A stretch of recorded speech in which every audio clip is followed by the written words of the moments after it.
Hello everyone, welcome back to my channel this side Sidhi. And आज की class में मैं आप सभी के साथ डिस्कस करने वाली हूँ। जितने भी स्टूडेंट इग्नू एमए हिस्ट्री से कर रहे हो, फर्स्ट ईयर के स्टूडेंट है, तो आप सभी के पास एमएचआई 101 यानी एंशंट एंड मेडिएवल सोसाइटी ये सब्जेक्ट है, राइट। तो जैसे कि आप सभी जानते हैं कि अभी आप लोगों का यहाँ पर एग्ज़ाम है, वो भी कब, जून में 11th ऑफ जून को आपका सबसे पहला एग्ज़ाम है। तो आज की क्लास आप सभी के लिए हेल्पफुल होने वाली है। अगर आप पुराने सिलेबस के भी हो, यानी कि MHI 01 जिसका कोड है, तो ये वीडियो आपके लिए भी हेल्पफुल है, ठीक है।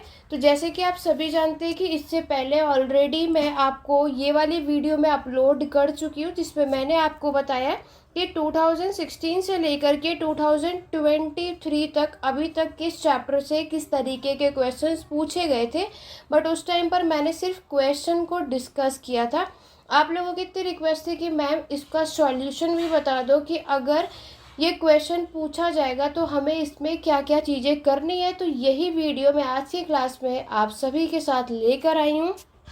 तो आज की हमारी ये मैराथन क्लास होगी। तो यहाँ पर मैं आपको कम्प्लीटली MHI 01 या MHI 101 के जो भी क्वेश्चंस अगर पूछा जाएगा तो उसमें शॉर्टली मैं आपको बताने वाली हूँ कि अगर ये पूछा जाएगा तो आप इस टॉपिक में क्या क्या चीज़ें लिख सकते हैं। उसके लिए मेरे साथ मेरे वीडियो के एंड तक बने रहिएगा, बिना वीडियो को स्किप करें, क्योंकि अगर आप वीडियो को स्किप करेंगे तो आपको टॉपिक में क्लैरिटी होने में प्रॉब्लम आएगी। तो उससे अच्छा है कि हम वीडियो के एंड तक ज़रूर बने रहें। अभी तक किसी ने कुछ भी नहीं पढ़ा है, क्योंकि बहुत से लोगों के यही डाउट आ रहे हैं कि मैम यहाँ पे सबसे बड़ी प्रॉब्लम है हमें बुक नहीं मिली या बुक हमें समझ नहीं आ रही, खासतौर से जिसका नया सिलेबस है।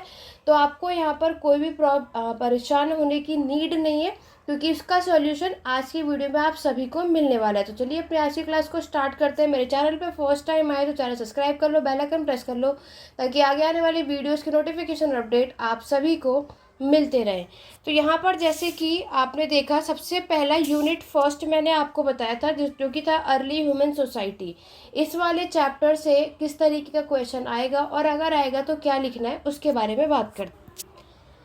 सबसे पहले आप देखोगे आपका पेस्ट्रोलिज्म टोमेटिज्म, पशुपालन खानाबदोशी का एक क्वेश्चन पूछा जाता है। आपने देखा होगा कि ये क्वेश्चन कई बार रिपीट भी हुआ है और आपके असाइनमेंट में भी पूछा जाता है। देखो पहले पेस्ट्रोनोमैटिज्म की अगर मैं बात करूँ तो ये कौन सा समय माना जाता है, आपका मीसोलॉथिक यानी मध्यपाषाण काल का माना जाता है। यानी मध्यपाषाण काल के समय के जो लोग थे वो पेस्ट्रोनोमैटिज्म पशुपालन खानाबदोशी का काम करते थे, ठीक है। और आपको पता है कि मीसोलॉथिक से पहले आता है आपका पैलियोथिक यानी कि पुरापाषाण काल। तो इस समय के जो लोग हैं वो आपके हंटिंग और गैदरिंग यानी शिकारी और संग्रहण का काम करते हैं, ये भी मैं आपको बता चुकी हूँ। लेकिन जैसे हमारा टाइम पीरियड आगे बढ़ता है, मीसोलॉथिक का टाइम आता है, तो इस समय के जो लोग थे उन्होंने डोमेस्टिकेशन यानी जानवरों को और आपके पेड़ पौधों को पालतू बनाना शुरू कर दिया था। Domestication of plants and animals, ठीक है। इसका भी एक सेपरेट क्वेश्चन आता है, तो क्या आएगा वो भी मैं आपको बताऊंगी। बट याद रखना पेस्ट्रोनोमैटिज्म एक अलग क्वेश्चन है, मैक्सिमम 10 मार्क्स में ये पूछा जाता है, 20 में भी आएगा। तो मैं आपको बताने वाली हूँ कि क्या क्या लिख सकते हो। तो मीसोलॉथिक में आपको एक बात समझ आ गई कि यहाँ के लोग जो आपके पेस्ट्रोलिज्म नोमैटिज्म है, खाना बदोशी के लोग हैं, इस समय के जो लोग हैं इन्होंने पेड़ पौधों को पालतू बनाया था। और यहाँ पर क्या था कि ये अब अपने, देखो पेस्टोरल नोमैडिज्म का मतलब क्या होता है कि यहाँ पर उस समय के जो लोग थे उन्होंने क्या करते थे, one place to another place migrate करते थे, घूमते थे। किस पर्पस के लिए, अपने जानवरों के खाने के लिए, उनके पैस्चर के लिए, ताकि वो उनको फूड प्रोवाइड कर सके। इसीलिए वो एक जगह से दूसरी जगह घूमते थे, ठीक है। आप सभी जानते हो कि फूड जो है हर जगह पूरे सीजन में प्रोवाइड नहीं होता है। तो ये क्या करते हैं, सीजनल मूवमेंट करते थे। क्या करते थे, मौसम के अकॉर्डिंगली ये एक जगह से दूसरी जगह जाते थे, ताकि ये अपने जानवरों को फूड प्रोवाइड कर सके। तो पेस्टोरल नोमैडिज्म पशुपालन खानाबदोशी वही लोग होते हैं जो एक जगह से दूसरी जगह रहते हैं। तो आपको एक बात समझ आई कि ये सारे के सारे क्या है, टेम्पररी, कभी भी एक जगह नहीं रुकते हैं। ये लोग क्या होते हैं, अस्थायी होते हैं। देखो मैं लिख बेशक इंग्लिश में रही हूँ, लेकिन हिंदी मीडियम को भी कोई प्रॉब्लम नहीं आएगी। मैं यहाँ पर प्रॉपर तरीके से हिंदी में भी इसको ट्रांसलेट करती रहूँगी, तो ये हिंदी वाले स्टूडेंट के लिए भी हेल्पफुल है। बट आपको सिर्फ ध्यान से समझना है। तो ये बातें आपको समझ आ गई। तो पेस्टोरल नोमैडिज्म के जो लोग हैं, आपने क्या देखा कि यहाँ के जो लोग हैं वो टेम्पररी सेटलमेंट में रहते हैं, यानी कि ये झोपड़ी बना लेते हैं, ठीक है, ओपन एयर खुली हवाओं में रहते हैं। ये सारी बातें आपको इसमें बतानी है। अब अगर हम बात करें कि पेस्टोरल नोमैडिज्म में, जैसे कि आप देखते हो कि अभी हमें ट्रांजिशन देखने को मिला कि पहले उस टाइम के लोग जो है सिर्फ हंटिंग और गैदरिंग का काम करते थे, लेकिन जैसे जैसे टाइम पीरियड आगे बढ़ता गया हमने देखा कि उस टाइम के लोगों ने अब आपके प्लांट्स और एनिमल को डोमेस्टिकेट करना शुरू किया। क्यों? देखो, ये पॉसिबल तभी है जब हमारे इन्वायरमेंट या फिर आपके क्लाइमेट में चेंज आएगा, आपके जलवायु में बदलाव आएगा तो, ठीक है। क्योंकि हमें एक बात पता है कि पुरापाषाण काल का टाइम वो माना जाता है जब वो आइस एज यानी हिमयुग का था। और जब अगर हमारे आसपास का एरिया पूरा बर्फ से कवर होगा, आइस से कवर होगा, तो क्या होगा, वहाँ पर आपको कभी भी ग्रीनरी नज़र नहीं आएगी। लेकिन जैसे जैसे टाइम आगे बढ़ता है, ग्रीनरी जो है यहाँ पर क्या, क्लाइमेट में चेंज आता है, क्लाइमेट वार्म हो जाता है, जिसके वजह से क्या होता है, आपको ग्रीनरी नज़र आती है। तो लोग जो है अब आपके प्लांट्स को यहाँ पर अब देखते हैं। तो जब हमें नॉलेज धीरे धीरे होगी तभी तो जाके हम एग्रीकल्चर की शुरुआत कर पाएंगे।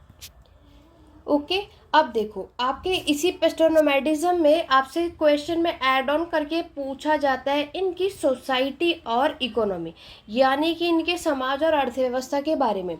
तो याद रखना कि इस समय के जो लोग हैं, ठीक है, देखो यहाँ पर हमें एक बात क्लियर है कि इस टाइम के लोग माइग्रेट करते हैं वन प्लेस टू अनदर पे, कभी भी एक जगह पर नहीं रुकते। तो यहाँ पर इनकी इकोनॉमी आपके पेस्टोरलिज्म यानी पशुपालन पर ही आपको देखने को मिलती है। इस समय की जो सोसाइटी थी, इस समय जो आपको लोग देखने को मिलेंगे वो ट्राइबल पीपल होते हैं, ट्राइब्स होते हैं। आपको भी पता है कि अगर ये लोग एक जगह से दूसरी जगह माइग्रेट करते हैं, घूमते हैं, तो ऑब्वियस है कि अकेले नहीं जाते हैं, इनका एक पूरा ग्रुप होता है जिसे आप ट्राइब्स कहते हो। तो नोमैडिक ट्राइब्स आपको यहाँ पर देखने को मिलेगी, जैसे कि आपके इसमें हुन, मंगोल्स, आपने ये कुछ नाम भी सुने होंगे। तो ये हुन्स हुए, आपके मंगोल्स हुए। तो ये सारे के सारे क्या करते हैं, माइग्रेट करते थे। उस टाइम पर ये ट्राइब्स होती थी, ठीक है। तो ये इम्पॉर्टेंट है कि आपको क्या करना है कि ये उस टाइम पर सबके सब जो भी कोई ट्राइब है ये माइग्रेट करती थी एक जगह से दूसरी जगह। नेक्स्ट आप देखोगे तो इनका रिलेशन माना जाता है आपका मैट्रिमोनियल रिलेशन। उस टाइम के जो ट्राइब्स थे ना वो भी देखोगे।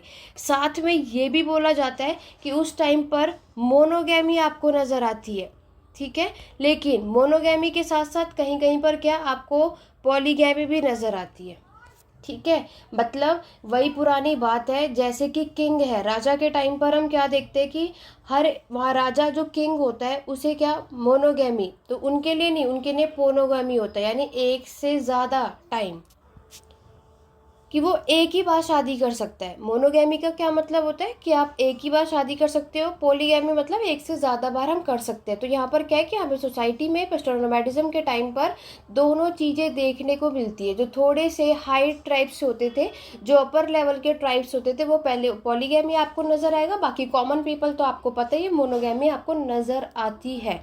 इस टाइम पर जो भी कोई काम होता है यहाँ पर हमें क्या मिलेगा, बार्टर सिस्टम के थ्रू, ये चीज़ें आपको इस पे बतानी है, ठीक है। चलिए, ये तो हो गया पशुपालन, खानाबदोशी, पेस्टोरल नोमैडिज्म का क्वेश्चन। अगर आपसे पूछा जाएगा तो आप क्या लिखोगे।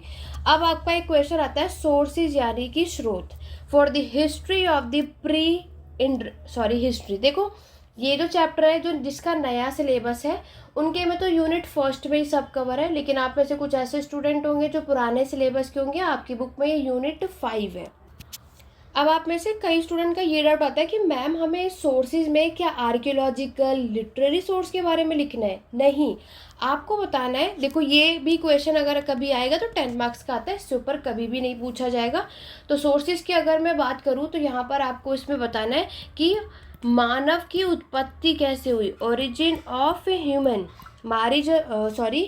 ह्यूमन की उत्पत्ति कैसे, उसकी ओरिजिन कैसे हो, ये सोर्सेज आपको बताना है। तो जैसे कि आप सभी जानते हैं कि जब हमारे इतिहास की शुरुआत होती है तो यहाँ पर ये डिसाइड करना बहुत मुश्किल हो जाता है कि आखिरकार इंसानों की शुरुआत हुई कब। मैंने आपको ऑलरेडी ओरिजिन ऑफ ह्यूमन पढ़ा रखा है, जिसमें मैंने आपको बताया था कि होमो हैबिल्स होमो हैबिल से, होमो का वर्ड का मतलब ही ह्यूमन यानी मानव होता है। यहीं से इससे पहले तो ऑस्ट्रलोपिथेकस जो आपकी स्पीसीज है वो नज़र आती है, लेकिन इसके बाद आपका होमो हैबिलिस, होमो इरेक्टस, और नाउ अगर हम बात करें तो होमो सैपियंस। आज अगर हम बात करते हैं कि हम कौन सी स्पीसीज से हैं, तो वो होता है हमारा होमो सैपियंस। तो ये अगर हम बात करें तो ये कौन सा टाइम पीरियड है, 2 to 4 मिलियन ईयर्स। इतने टाइम पीरियड की बात है जब हमारे ये एवोल्यूशन, क्रमिक विकास की शुरुआत होती है। तो जैसे जैसे होमो हैबिल से होमो इरेक्टस, होमो सैपियन तक आप सभी पहुंचते हो, तो यहाँ पर क्या है, इंसानों के सोशल और इकोनॉमिक चेंजेस आपको नज़र आएगा। ठीक है, तो ये चीज़ आपको इस पे बतानी है। तो यहाँ पर मानव की उत्पत्ति कैसे हुई इसके बारे में बताया गया है कि सबसे पहले अफ्रीका, यहीं से शुरुआत होती है। तो अफ्रीका में हमें इंफॉर्मेशन, यानी जो उस टाइम के एंसेस्टर, पूर्वज जो लोग होते थे, हमें अफ्रीका में यहाँ पे अराउंडली टाइम जैसे आप 3 to 4 मिलियन बता सकते हो।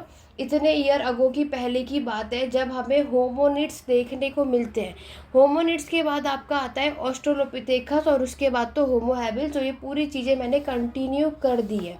ठीक है, तो उसके अकॉर्डिंगली यहाँ पर चीज़ें बदलती है। होमो सैपियंस, सैपियंस को मॉडर्न ह्यूमन यानी आधुनिक मानव के भी नाम से जानते हैं।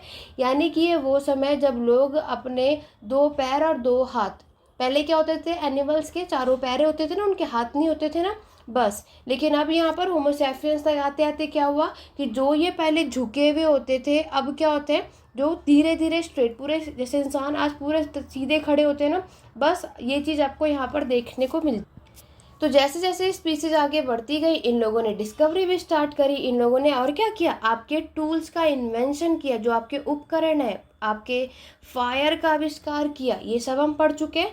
तो ये सारी बातें आपको इस पे लिखनी है। और अगर मैं आपको बताऊं डिटेल में, अगर आपको ये सारी चीज़ें पढ़नी है, क्योंकि ये मैराथन क्लास है, तो मैं जस्ट एक आइडिया आपको दे रही हूँ कि कोई भी क्वेश्चन आएगा तो किस तरीके से करना है। लेकिन आप में से कई ऐसे होंगे डिटेल में अगर आपको पढ़ना है, तो ऑलरेडी इस प्लेलिस्ट में मैंने डिटेल में कराया हुआ है। आप लोग MHI 01 या फिर MHI 101 की प्लेलिस्ट को ओपन कर सकते हो।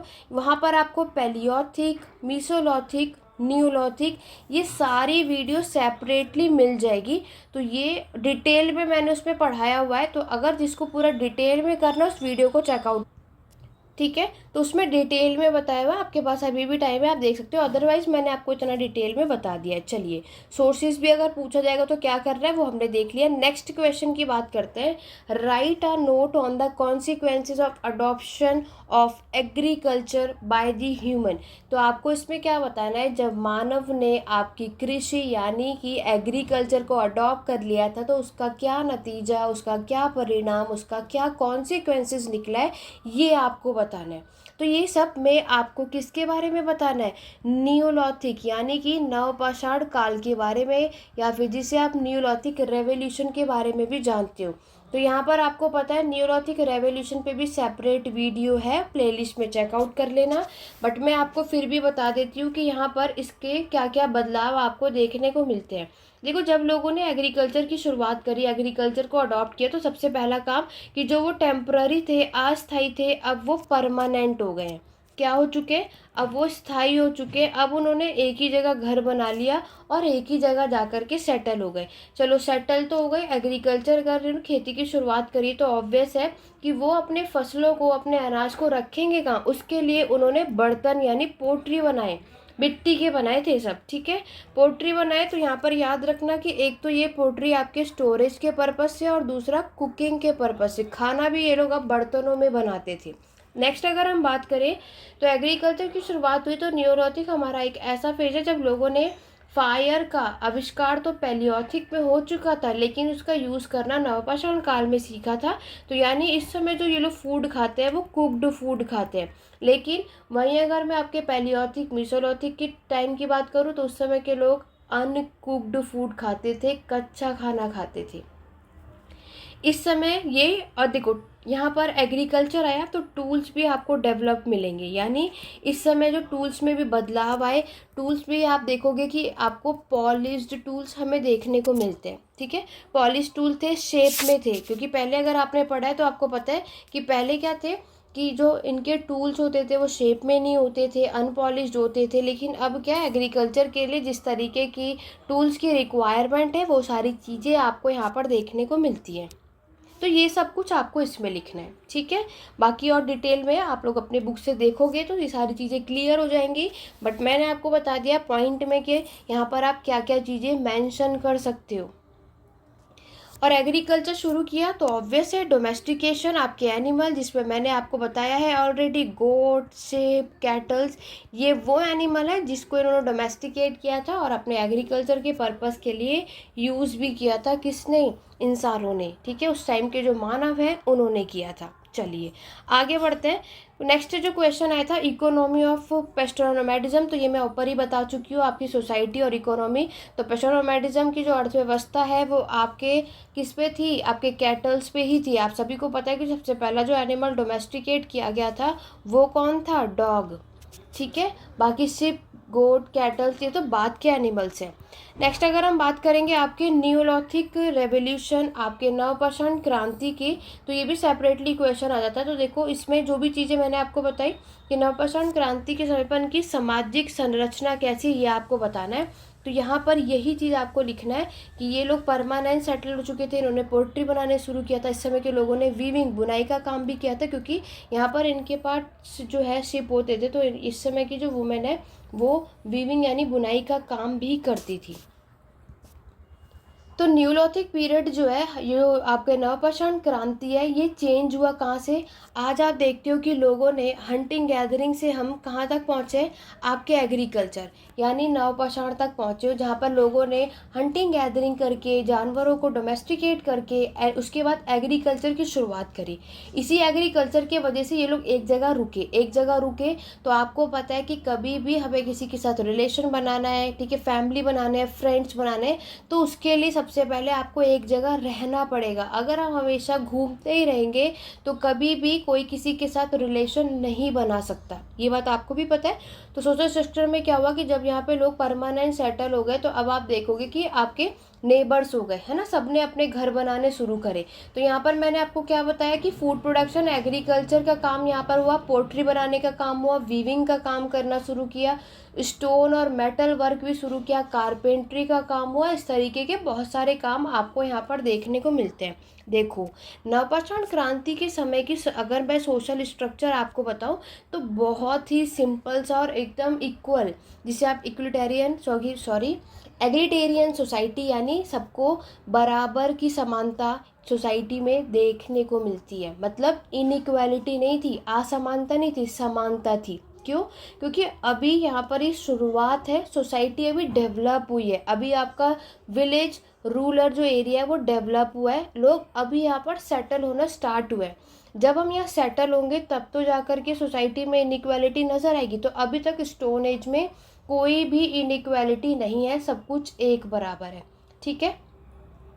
और यहाँ पर ये लोग यही सारे काम करके क्या करते थे? पैसे कमाते थे। उसके बाद ये लोग कौन सी नेचर में बिलीव करते थे, किस रिलीजन में बिलीव करते थे, किस धर्म को मानते थे? तो ये नेचर वर्शिप होती थी, ये बात आपको भी पता है। और दूसरा याद रखना कि ये लोग बलिदान, सेक्रीफाइसेस में भी ध्यान रखते थे। यहाँ पर अभी हमने एक चीज़ पढ़ी कि ये लोग एनिमल को डोमेस्टिकेट करते हैं, तो उसमें से एक रीज़न ये भी माना जाता है कि ये जानवरों की बलि चढ़ाते थे, इसमें भी ये लोग मानते थे। तो ये सारी बातें भी आपको इसमें मेंशन करनी है, ठीक है। चलिए नेक्स्ट क्वेश्चन देखो, give a brief account on the domestication of animal, how did it influence human life. तो देखो यहाँ पर क्या होगा, ये नेक्स्ट क्वेश्चन है, human of tools and discovery of fire. तो देखो यहाँ पर क्या, डोमेस्टिकेशन ऑफ एनिमल में आपको यही बताना है कि सबसे पहले आपके डॉग हुआ है, उसके बाद शेप, गोट, कैटल्स, ये सारे जानवरों को पालतू बनाया गया। अब आप एक बात देखो, कभी भी किसी भी एनिमल को डोमेस्टिकेट करना है तो यहाँ पर क्या, हम किसी बातों का ध्यान रखते हैं, ठीक है। किस बातों का? सबसे पहले कि क्या, सबसे पहले आप इन बातों का ध्यान रखोगे कि वो आपको किसी भी तरीके का हार्म ना पहुँचाए, है ना, नुकसान ना पहुँचाए।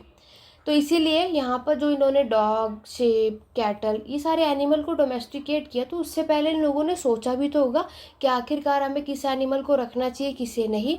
तो डॉग की अगर हम बात करें तो आपको पता है डॉग, शेप, कैटल ये सारे ऐसे जानवर हैं जिन्हें ये जो हमें किसी भी तरीके का नुकसान नहीं पहुँचाते। चलो पहली बात तो समझ आ गई कि जब हम किसी भी एनिमल को डोमेस्टिकेट करेंगे तो क्या चीज़ होती है। नेक्स्ट अगर हम बात करें और क्या चीज़ होती है, नेक्स्ट आपकी बात आती है फूड यानी खाना देने की। यहाँ पर आप एक चीज़ देखो, कभी भी आपके घर भी कोई गेस्ट आएगा, कोई मेहमान आएगा, तो आप क्या करते हो, तो आपकी सबसे जिम्मेदारी ये बनती है, रिस्पॉन्सिबिलिटी, कि आप उसको खाना दे सको ऑन टाइम। तो यहाँ पर अब बात आती है कि जो भी एनिमल को हम अपने साथ रखेंगे तो हम उन्हें फूड ईजिली से प्रोवाइड कर सके, अलग से मेहनत ना करनी पड़े। तो यहाँ पर आपको भी पता है कि फूड की अगर मैं बात करूँ तो यहाँ पर जैसे कि अगर मैं आपके शिप, गॉड, कैटल्स इनकी बात करती हूँ, तो ये सारी की सारी प्योर वेजिटेरियन होती है। इस मीन्स ये लोग आपके घास फूस खाकर रह सकती है, तो ये तो आसपास था ही।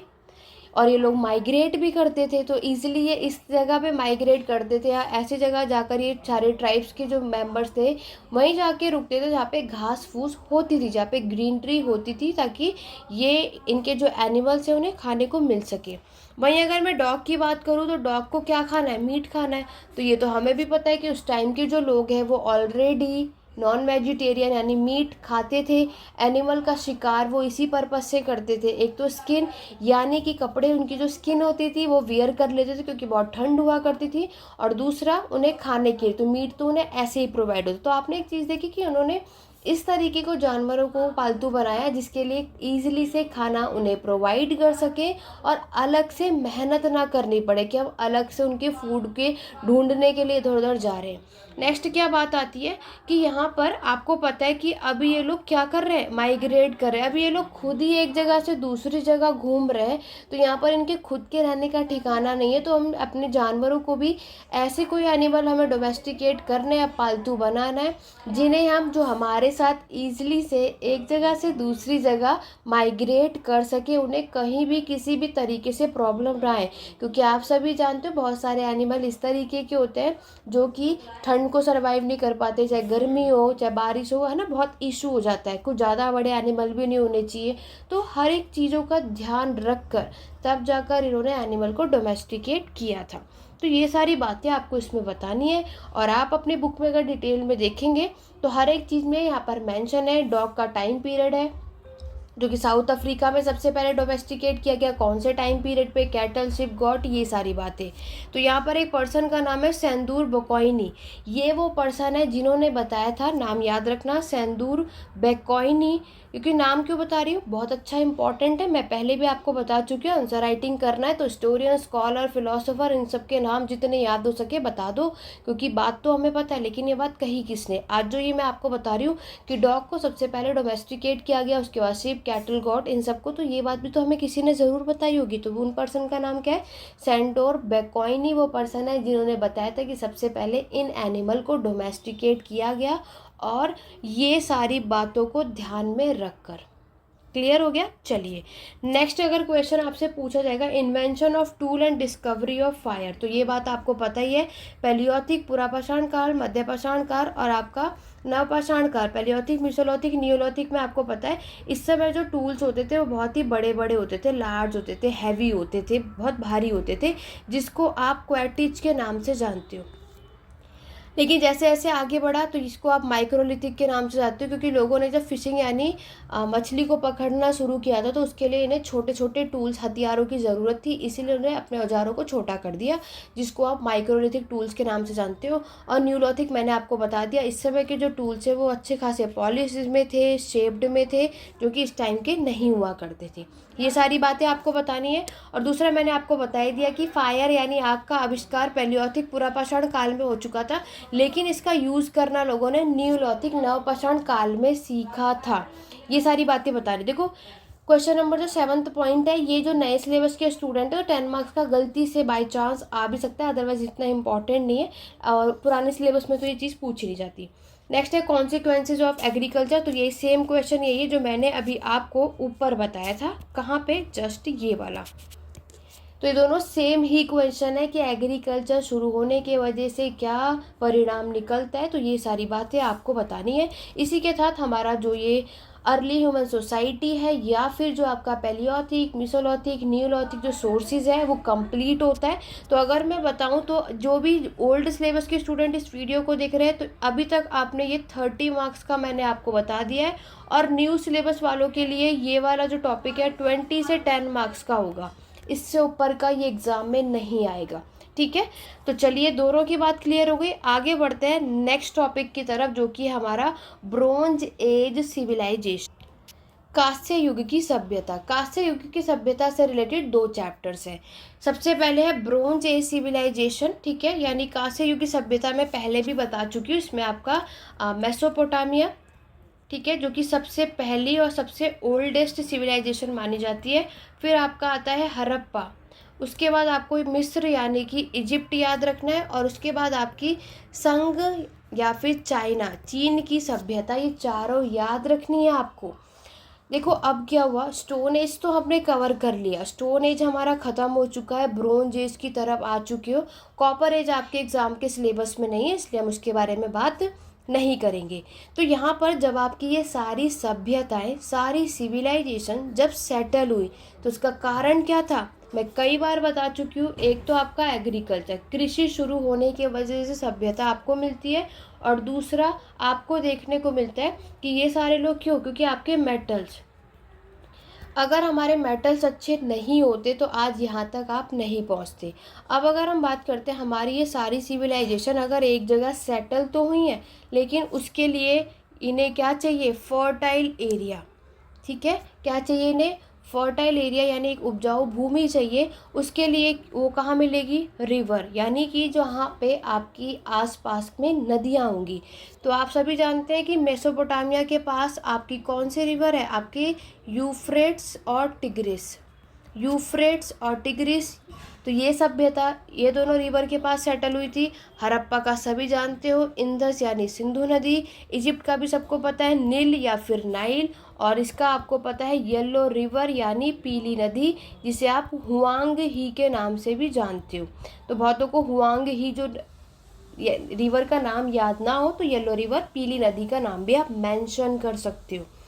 तो ये सारी सभ्यताएं किसी न किसी नदी के आसपास ही यहाँ के लोग जो है सेटल हुए थे, तभी जाकर इन लोगों ने खेती की शुरुआत करी। इन सारी सभ्यताओं का मेन चीज़ क्या है कि ये सभी की जो इकोनॉमी है, अर्थव्यवस्था है, वो किस पर डिपेंड है, आपके एग्रीकल्चर, ठीक है। सभी खेती के पर्पस से ही एक जगह सेटल होते हैं। इस चारों की चारों सिविलाइजेशन में सभी ने आपके ब्रोंज यानी कांस्य का उपयोग करना शुरू कर दिया था। चलो अब बढ़ते हैं क्वेश्चन पे। क्वेश्चन किस तरीके का आता है, write a short note on the Song civilisation of northern and central China. देखो ये जो पहला क्वेश्चन आप देख रहे, तो संघ यानी आपकी चाइना की सभ्यता के बारे में अगर मैं बात करती हूँ तो ये वाला जो टॉपिक है पुराने सिलेबस वाले स्टूडेंट को नहीं करना है, क्योंकि ये क्वेश्चन आपके में नहीं पूछा जाता है। बट जितने भी MHI 101 के हैं तो आपके लिए इम्पॉर्टेंट है। तो संघ की सभ्यता यानी जो आपकी चीन की सभ्यता है, तो यहाँ पर अगर मैं बात करूँ कि चाइना में ब्रोंज एज कांस्य युग की जो सभ्यता है, इसकी शुरुआत जो मानी जाती है, उस फेज़ को क्या बोलते हैं, ठीक है, उस फेज को क्या बोलते हैं वो भी आपको याद रखना है। तो ये चरण कौन सा फेज होता है, कौन सा चरण होता है, ये वो टाइम है। क्योंकि देखो चाइना की अगर हम बात करें तो आपको भी पता है कि ये यहाँ पर भी आपको मोनार्की सिस्टम, राजतंत्र देखने को मिलता है। और यहाँ पर भी बहुत सारी डायनेस्टी, जिया डायनेस्टी हुआ आपके, है ना, और बहुत सारी डायनेस्टीज आपको यहाँ पर देखने को मिलती हैं, जिसमें से सबसे पहला आपका जिया डायनेस्टी ही थी। तो यहाँ पर अगर मोनार्की सिस्टम जो यहाँ पर आया, जिया डायनेस्टी की अगर मैं बात करूँ तो इसकी शुरुआत होती है, यहाँ पर बहुत सारे रूलर ने रूल किया अराउंड बिटवीन, अगर मैं बात करूँ 2200 से लेकर के आपके 1760 ईसा पूर्व BC का इनका टाइम पीरियड था। तो यहाँ पर ये वो समय आता है कि जब आपके जिया डायनेस्टी ने रूल करना शुरू किया, तो चाइना में ब्रोंज की शुरुआत होती है, यानी कि कांस्य का यूज़ करना अब शुरू हो जाता है चाइना में, यानी चीन की हम यहाँ पर बात कर रहे हैं। तो जिया डायनेस्टी के बारे में आपको बताना है कि यहाँ पर इस टाइम पर बहुत सारे रूलर्स ने रूल किया था। ऑब्वियस है रूलर के नाम याद नहीं करने। जिया के बाद आपको बताना है संग डायनेस्टी।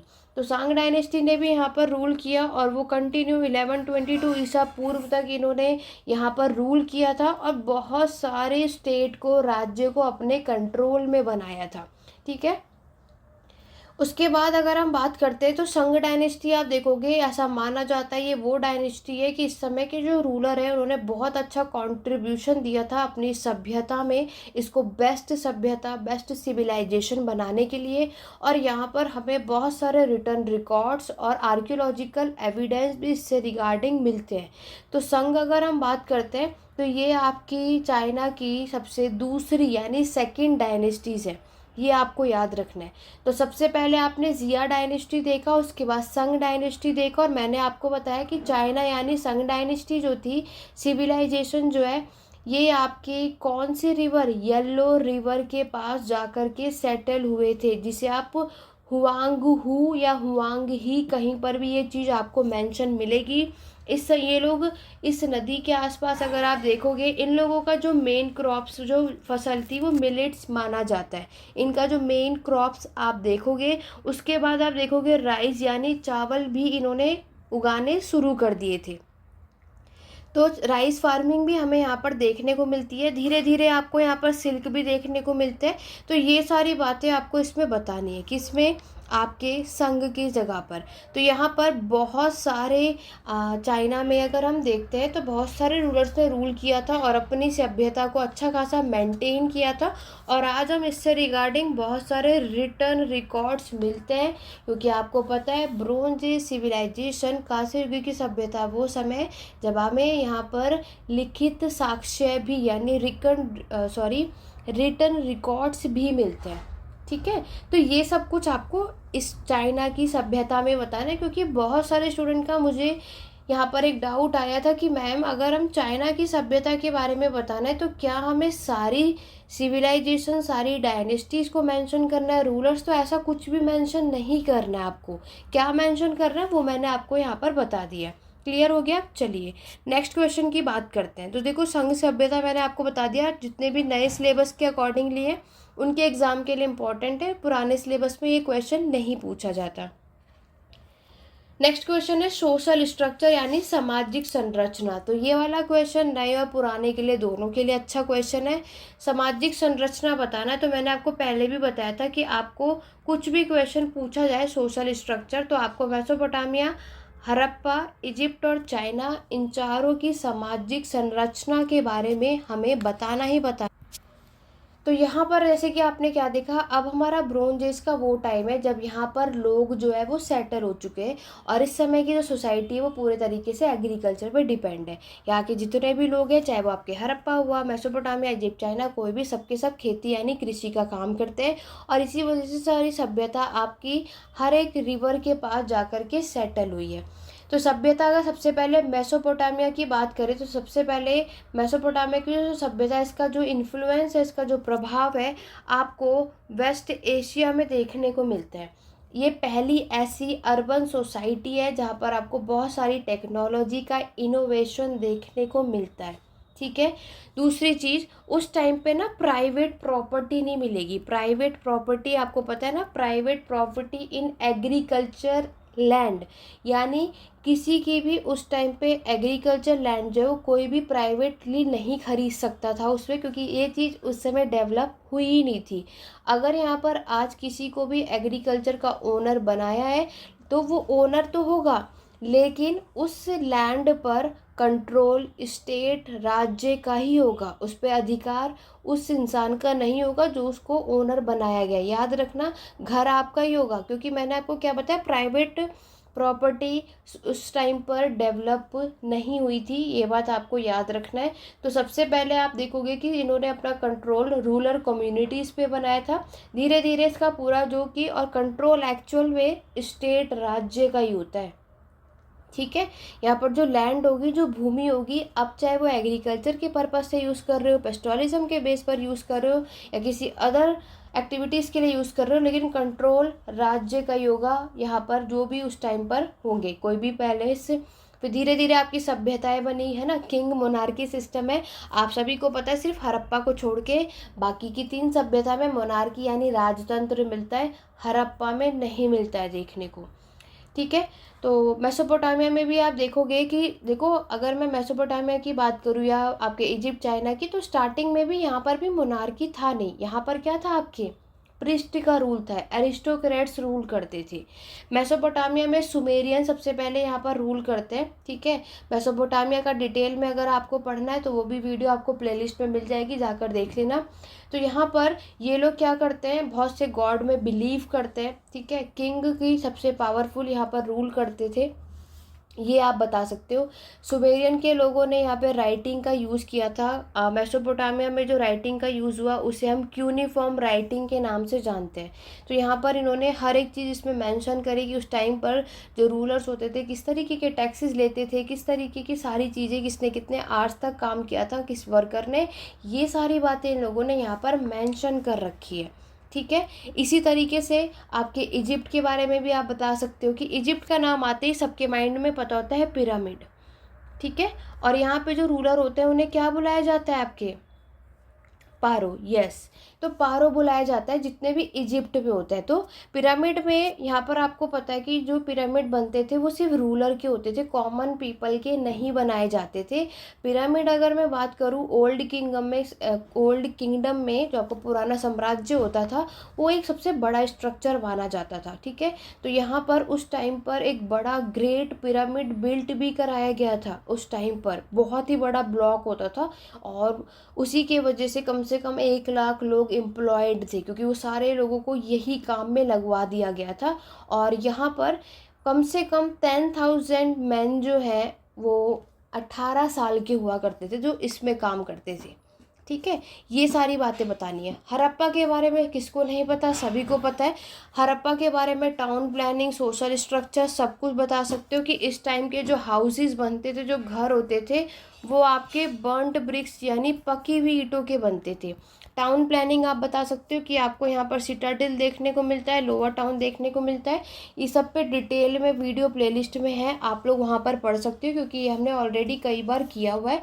ठीक है, डिटेल में आप वहाँ कर लो। बट आज यहाँ पर मैं आपको एक आइडिया बता देती हूँ कि अगर ये आएगा तो क्या क्या कर सकते हो। इस टाइम पर भी हमें पोट्री बर्तन देखने को मिलते हैं, लेकिन वो अच्छे खासे डेकोरेटेड थे। ठीक है, पेंटेड यानी कह सकते हैं। स्टार्टिंग में जो पोट्री बने थे वो आपके क्या थे, मिट्टी के बने थे, क्योंकि हमें पता है पोट्री भी एक हमारा सोर्स होता है। ठीक है, चलो आगे बढ़ो। नेक्स्ट अगर हम बात करते हैं तो इस चारों सभ्यता के बारे में, सबके बारे में थोड़ा थोड़ा सोशल स्ट्रक्चर मेंशन करना है कि इस यहाँ पे लोग जो है किस धर्म में बिलीव करते थे। ठीक है, इनके घर कैसे होते थे, ये सारी बातें मेंशन करनी है। नेक्स्ट है आपका अर्बनाइज्म इन ब्रोंज एज यानी कि शहरीकरण। तो same as it is Mesopotamia, Harappa, Egypt और चाइना। अर्बनाइज्म का क्वेश्चन भी इम्पॉर्टेंट है। देखो ब्रोंज एज की अगर मैं बात करूँ तो ये आपका नया सिलेबस हो या पुराना, यहाँ से एक ही देखो, पुराने सिलेबस वाले के लिए मैं बता दूँ तो ये एक ही क्वेश्चन आएगा, या तो अर्बनाइज्म, सोशल स्ट्रक्चर, या फिर आपका राइटिंग। और नए सिलेबस के लिए यहाँ पर इस चैप्टर से एक आएगा, या फिर हड़प्पा, मेसोपोटामिया, इजिप्ट, चाइना से एक आ सकता है ब्रोंज एज सिविलाइजेशन का। इसके लिए पढ़ के तो जाना ही पड़ेगा। अर्बनाइज्म की बात करें तो ब्रोंज एज का ऐसा शहर है, यहाँ पर आपको सारी रिवर की वही चीज़ कि इजिप्ट जो है नाइल रिवर के पास सेटल हुई, मेसोपोटामिया हर चारों के कौन कौन से रिवर के पास सेटल हुई वो बता देना। दूसरा यहाँ पर बेसिक रीज़न ये माना जाता है कि शहरीकरण आखिरकार बना कैसे। तो देखो शहर बनाने के लिए सबसे इम्पॉर्टेंट होता है कि हमारे पास लैंड होनी चाहिए, भूमि होनी चाहिए। ठीक है, क्योंकि यहाँ पर आपको पता है एग्रीकल्चर की शुरुआत आखिरकार हुई क्यों थी, क्योंकि पॉपुलेशन इतनी तेज़ी से बढ़ रही थी कि लोगों के पास इतने रिसोर्सेज नहीं थे कि वो सिर्फ हंटिंग और गैदरिंग से अपना काम निकाल सके। उसके लिए लोगों ने खेती एग्रीकल्चर की शुरुआत की थी। तो यहाँ पर बेसिक रीजन अर्बनाइजेशन का क्या है कि अभी भी शहर बनाना है तो उसके लिए इतनी सारी पॉपुलेशन उस जगह पर रह सके। तो मेन क्या होता है कि यहाँ पर आपके पास लैंड हो, हम लोगों को फूड प्रोवाइड कर सके, वाटर प्रोवाइड कर सके, कम्युनिकेशन, ये सारी रिक्वायरमेंट तो लोगों को होंगी ही ना, तभी तो शहर बनेगा। तो ब्रोंज एज अगर आप देखोगे तो ये वो टाइम है जब हम रूरल से अर्बन की तरफ सेटल होते हैं। ये आपको बताना है। उसके बाद अर्बन सेंटर में और क्या बता सकते हैं कि यहाँ पर जो लोग हैं वो क्या करते थे, आपस में ये चारों की चारों सभ्यताएं ट्रेड व्यापार भी करती थी। ये सब ग्रुप में रहते थे। तो टेम्पल में चाहे आपके एडमिनिस्ट्रेशन में सबका एक इम्पॉर्टेंट रोल आपको देखने को मिलता है। इसी तरीके से आप सुमेरियन के बारे में बता सकते हो। मेसोपोटामिया का जो सुमेरियन आपको देखने को मिलता है, ठीक है, ये सबसे पहला शहर था जो अर्बनाइज था, शहरीकरण था, ठीक है। और इसने सबसे पहला शहर बनाया था जिसे आप उर के नाम से जानते हो। सबसे पहला सिटी डेवलप हुआ था मेसोपोटामिया में जिसे हम उर के नाम से जानते हैं। इजिप्ट के बारे में भी इस तरीके से आप देखोगे, बहुत सारे टेम्पल्स टॉम्ब्स बनाए गए थे अर्बन सेटलमेंट में, ठीक है। और यहाँ पर क्या होता है कि इजिप्ट में हमें बहुत सारे आर्कियोलॉजिकल भी वो मिले, क्या कहते हैं, सोर्सेज मिलते हैं। लोगों ने, हिस्टोरियंस ने इन्वेस्टिगेशन भी किया था, तो उनका फोकस इजिप्ट में किस पे क्या था, आपके टेम्पल्स पे और आपके टॉम्ब्स पे। हमें तो शहरीकरण में बताना ना क्या क्या चीज़ें किसके पास थी क्या नहीं थी।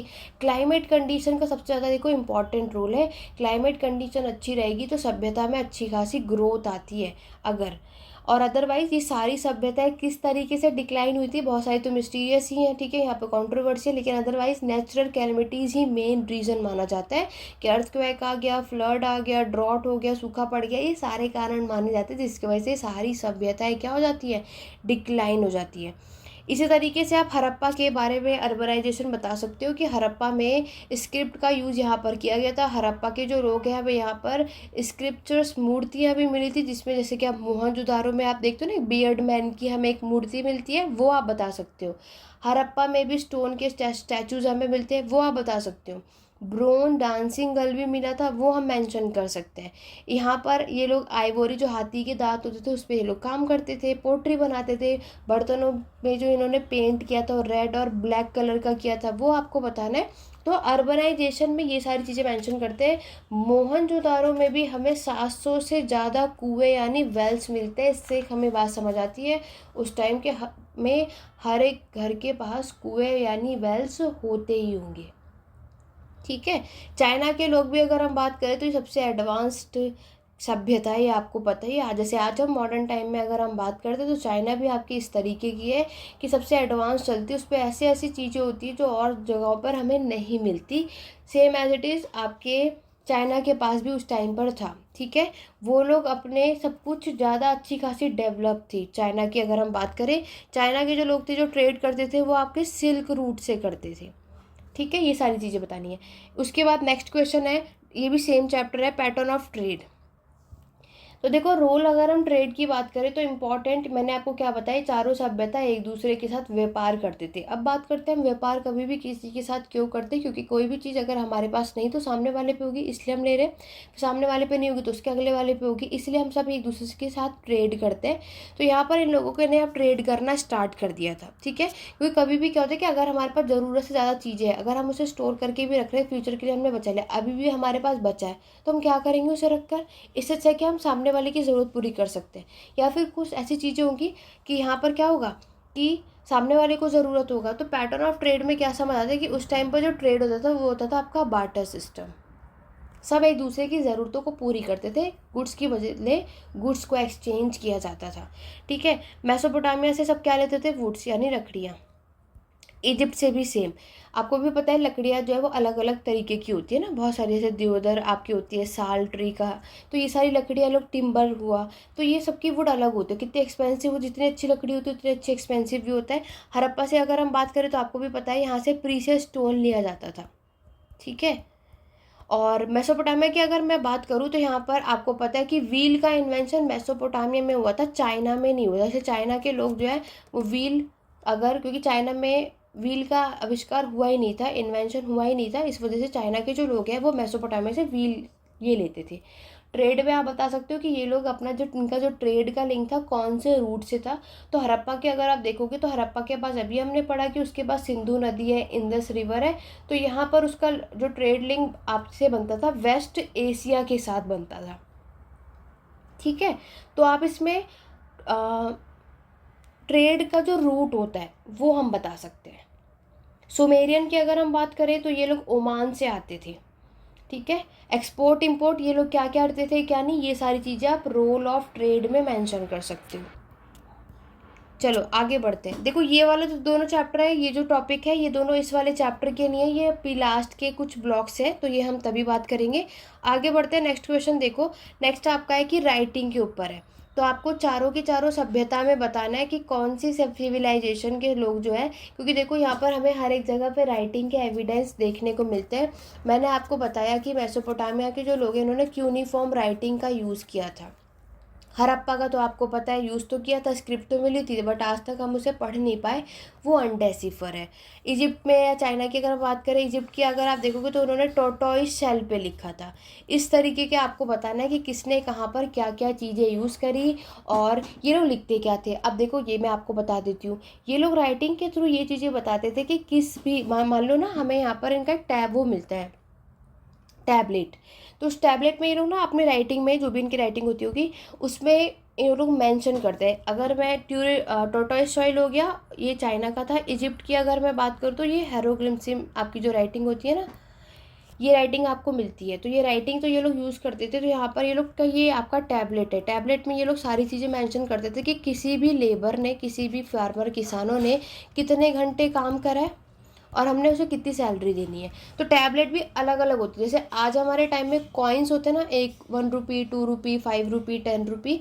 तो यहाँ पर क्या है, हम उसको जिसने जितना काम किया है उसके अकॉर्डिंगली वो कॉइन प्रोवाइड करते हैं, बस सेम एज इट इज़ वो टैबलेट मिलती थी। तो जिसको जितने टैबलेट मिलेगी उसके अकॉर्डिंगली उसको अनाज मिलता था, यही उनकी सैलरी होती थी। क्योंकि उस टाइम पर कॉइन्स तो थे नहीं, करेंसी हुआ नहीं करते थे, तो सैलरी कैसे मिलेगी। तो सैलरी क्या मिलती थी, वही जो भी वो लोग खेती करते हैं उसमें जो भी अनाज होता है और जितनी उन्होंने मेहनत करी, जितना उनका बनता है, उसके अकॉर्डिंगली उन्हें ये अनाज प्रोवाइड किया जाता था। ठीक है, बस ये सारी बातें आपको बतानी है। और कम्युनिकेशन का मतलब है राइटिंग। तो राइटिंग का क्या मतलब है, क्योंकि यहाँ पर अभी हमने एक चीज़ देखी कि राइटिंग की शुरुआत तो अभी हुई, लेकिन इससे पहले जब हमारा स्टोन एज था उससे पहले, तो यहाँ पे लोग ओरल कम्युनिकेशन, मौलिक यानी मुंह से सिर्फ बातें करते थे। और आपको पता है ओरल कम्युनिकेशन से आज कितनी प्रॉब्लम हो सकती है कि अगर हमने कोई भी बात कही तो वो यार कल पलट भी सकता है ना, या हम वो बातें भूल भी सकते हैं। तो हम सिर्फ बोली हुई बातों से कभी भी कोई भी इतिहासकार, कोई भी स्टूडेंट हिस्ट्री राइटिंग नहीं लिखेगा। तो राइटिंग बहुत इंपॉर्टेंट चीज़ है कि यहाँ पर आपके पास पेन और पेपर है, आपने उसे नोट कर लिया, अगर आप भूल भी गए तो आप वापस उसे देख सकते हो, चाहे हम कितने भी सालों बाद देखेंगे। और वो एक हमारे पास प्रूफ भी होता है। आज अगर हमने किसी से कोई भी बात कह दिया, कल हम पलट गए तो फिर। तो यहाँ पर ओरल कम्युनिकेशन से बहुत प्रॉब्लम तो थी जब तक ओरल ट्रेडिशन था, लेकिन जब बाद में राइटिंग का चीज़ें डेवलप हुई तो बहुत फ़ायदा हुआ था। ये सारी बातें आपको इसमें लिखनी है। ओके, चलिए आगे बढ़ते हैं। नेक्स्ट पॉइंट, हड़प्पा वर्ल्ड के बारे में अगर हम बात करते हैं तो इसमें हर ये कभी भी आएगा तो 10 मार्क्स में आ जाता है। नए सिलेबस के लिए मैं आपको बता देती हूँ। हड़प्पा के बारे में तो वही आपकी टाउन प्लानिंग के बारे में बता देना, ठीक है। इस पर सेपरेटली डिटेल में वीडियो है, एंशियंट हिस्ट्री की प्लेलिस्ट चेकआउट कर लेना, नहीं तो MHI 1 और MHI 101, क्योंकि अगर हम ये बहुत ज़्यादा डिटेल में करेंगे तो ये वीडियो बहुत ज़्यादा लंबी हो जाएगी, क्योंकि अभी हमें बहुत सारे चैप्टर्स करने हैं। तो हड़प्पा में मैं आपको टाउन प्लानिंग बता देना, ये लोग कौन से रिलीजन में, कौन से धर्म में बिलीव करते थे वो आपको बता देना है, ठीक है। तो और इस समय के जो लोग हैं इनकी इकोनॉमिक कैसी थी, सोसाइटी कैसी थी, यानी इनके आर्थिक और आपकी सामाजिक, वो सब कुछ इसमें मेंशन कर सकते हो। नेक्स्ट हम बात करते हैं, trace the growth of technological development of the social economic impact during the bronze as. तो टेक्नोलॉजिकल इनोवेशन की आपको बात करनी है, ये भी आपको इसी चैप्टर से ही देखने को मिलता है, ठीक है। अर्बनाइजेशन का जो चैप्टर है वही चीज़ आपको यहाँ पर बतानी है। नॉन वर्बल कम्युनिकेशन भी मैंने आपको बता दिया, वही राइटिंग वाले में ऊपर ही है कि जब राइटिंग नहीं आती, ओरल कम्युनिकेशन होता है तो क्या प्रॉब्लम होती है। नेक्स्ट है इंपॉर्टेंस ऑफ ट्रेड, जो मैंने अभी आपको ट्रेड के बारे में बताया ना, रोल ऑफ ट्रेड, ये दोनों सेम चीज़ है। तो ये सब कुछ ब्रोंज एज सिविलाइजेशन में आपको लिखनी है। तो ब्रोंज एज सभ्यता, कासेगी की सभ्यता जो है कंप्लीट हो चुकी है। अदरवाइज प्लेलिस्ट में मेसोपोटामिया, इजिप्ट और चाइना के बारे में डिटेल में कराया हुआ है। तो जितने भी नए सिलेबस के स्टूडेंट हैं इनके बारे में डिटेल में करना चाहती हूँ, क्योंकि आपके एग्जाम में आने के चांसेस हैं। चाइना के बारे में मैंने आपको बता ही दिया, हड़प्पा के बारे में आपको पता ही है, नहीं पता है तो प्लेलिस्ट उठाना और इस सारी सभ्यता को डिटेल में सिर्फ सुन लेना, कर तो आप लोग फिर भी लोगी। तो ये ब्लॉक सेकंड भी कंप्लीट हो गया। तो अगर हम बात करें पुराने सिलेबस के स्टूडेंट के लिए, तो अभी तक आपने 30 + 20 50 मार्क्स के लिए हमने कवर कर लिया है। और जो नए सिलेबस वाले हैं तो नए सिलेबस के मैं मेरे अकॉर्डिंगली कहूँ तो 40 मार्क्स मैं लेकर के चलती हूँ। आपका भी 50 हो सकता है, बट यस, या 30 भी हो सकता है, कुछ आइडिया नहीं है। बट 40 तक के लिए आपने अभी तक कवर किया है। अगर हम आपके, क्योंकि अभी आपका ये नया सिलेबस है, आपको पता ही है, तो यहाँ पर कहाँ से क्या आएगा ये तो हमें भी नहीं पता। बट अगर आएगा तो कैसे क्या लिखना है ये मैं आपको बता दे रही हूँ। बाकी इस बार का क्वेश्चन पेपर ही हमें बताएगा कि फिर नेक्स्ट जब दिसंबर में एग्ज़ाम होगा तो ज़्यादा इजी रहेगा। अब बात करते हैं आपके एम्पायर की, जिसमें आपके Persian empire, ancient Greek empire और रोमन एम्पायर की बात करेंगे। तो यहाँ पर एक बात याद रखना कि आपके जितने भी पुराने सिलेबस के स्टूडेंट हैं, आपका फोकस यूनानी की सभ्यता और रोमन की सभ्यता पर होना चाहिए। पर्शियन एम्पायर की अगर हम बात करते हैं तो यहाँ पर मैं पर्शियन एम्पायर यानी फारसी साम्राज्य के बारे में आपको बता ज़रूर देती हूँ, बट इससे ज़्यादातर क्वेश्चन नए सिलेबस में आ सकते हैं, पुराने में इसके चांसेस थोड़े कम होते हैं। बट अगर इन्होंने क्वेश्चन पूछा तो आपको क्या लिखना है वो आपको समझना है। देखो यहाँ पर अगर हम यहाँ पे मैं अगर स्क्रॉल करूँ और आप नीचे चलेंगे तो आप अगर देखोगे कि पर्शियन एम्पायर से क्या क्वेश्चन पूछा गया है। यहाँ पर आप देखते हो कि पर्शियन एम्पायर से हमसे क्वेश्चन पूछा जाता है कि आपको बताना है note on the expansion and consolidation of the Persian empire, यानी फारसी साम्राज्य ने अपना विस्तार कहाँ कहाँ तक किया था वो आपको बताना होता है। तो देखो फारसी साम्राज्य की अगर मैं बात करूँ तो इसके फर्स्ट रूलर थे आपके साइरस। ठीक है, साइरस के बाद इनके बेटे आए थे जिनका नाम था कैम्बिसस। उसके बाद आते हैं डेरियस फर्स्ट और उसके बाद इनके बेटे का नाम था जर्जेस फर्स्ट। तो ये आपके पर्शियन एम्पायर के रूलर हैं। पर्शियन एम्पायर के फाउंडर जो है वो साइरस माने जाते हैं और इन्होंने इस साम्राज्य की शुरुआत की थी। आपके एग्ज़ाम में अभी तक ज़्यादातर क्या क्वेश्चन आता है, या तो साइरस पूछा जाएगा या डेरियस फर्स्ट। देखो यहाँ पर अगर एक्सपेंशन कंसोलिडेशन की बात हुई तो आपको बस यही चीज़ बतानी है कि कौन से रूलर ने अपने साम्राज्य का विस्तार कहाँ कहाँ पर किस तरीके से किया था, ये बातें हमें बतानी होती है। ठीक है, यहीं पर अगर आप देखोगे तो आपको पता है कि हम पर्शियन एम्पायर को और आपके एक्मेनिड एम्पायर के नाम से भी जानते हैं।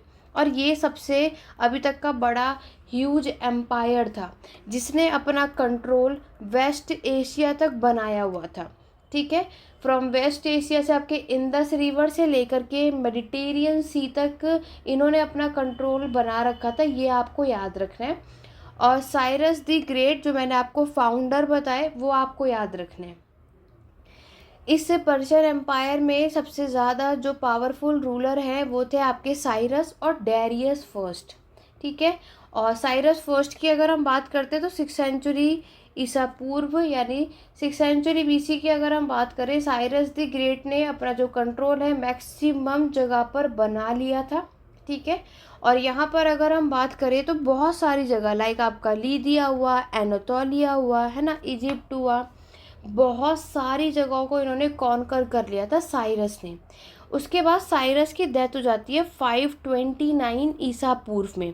देखो सॉरी 529 से लेकर के 522 बीसी का इनका टाइम पीरियड है। 522 में इनकी डेथ हो जाती है। उसके बाद आते हैं इनके बेटे कैम्बिसस।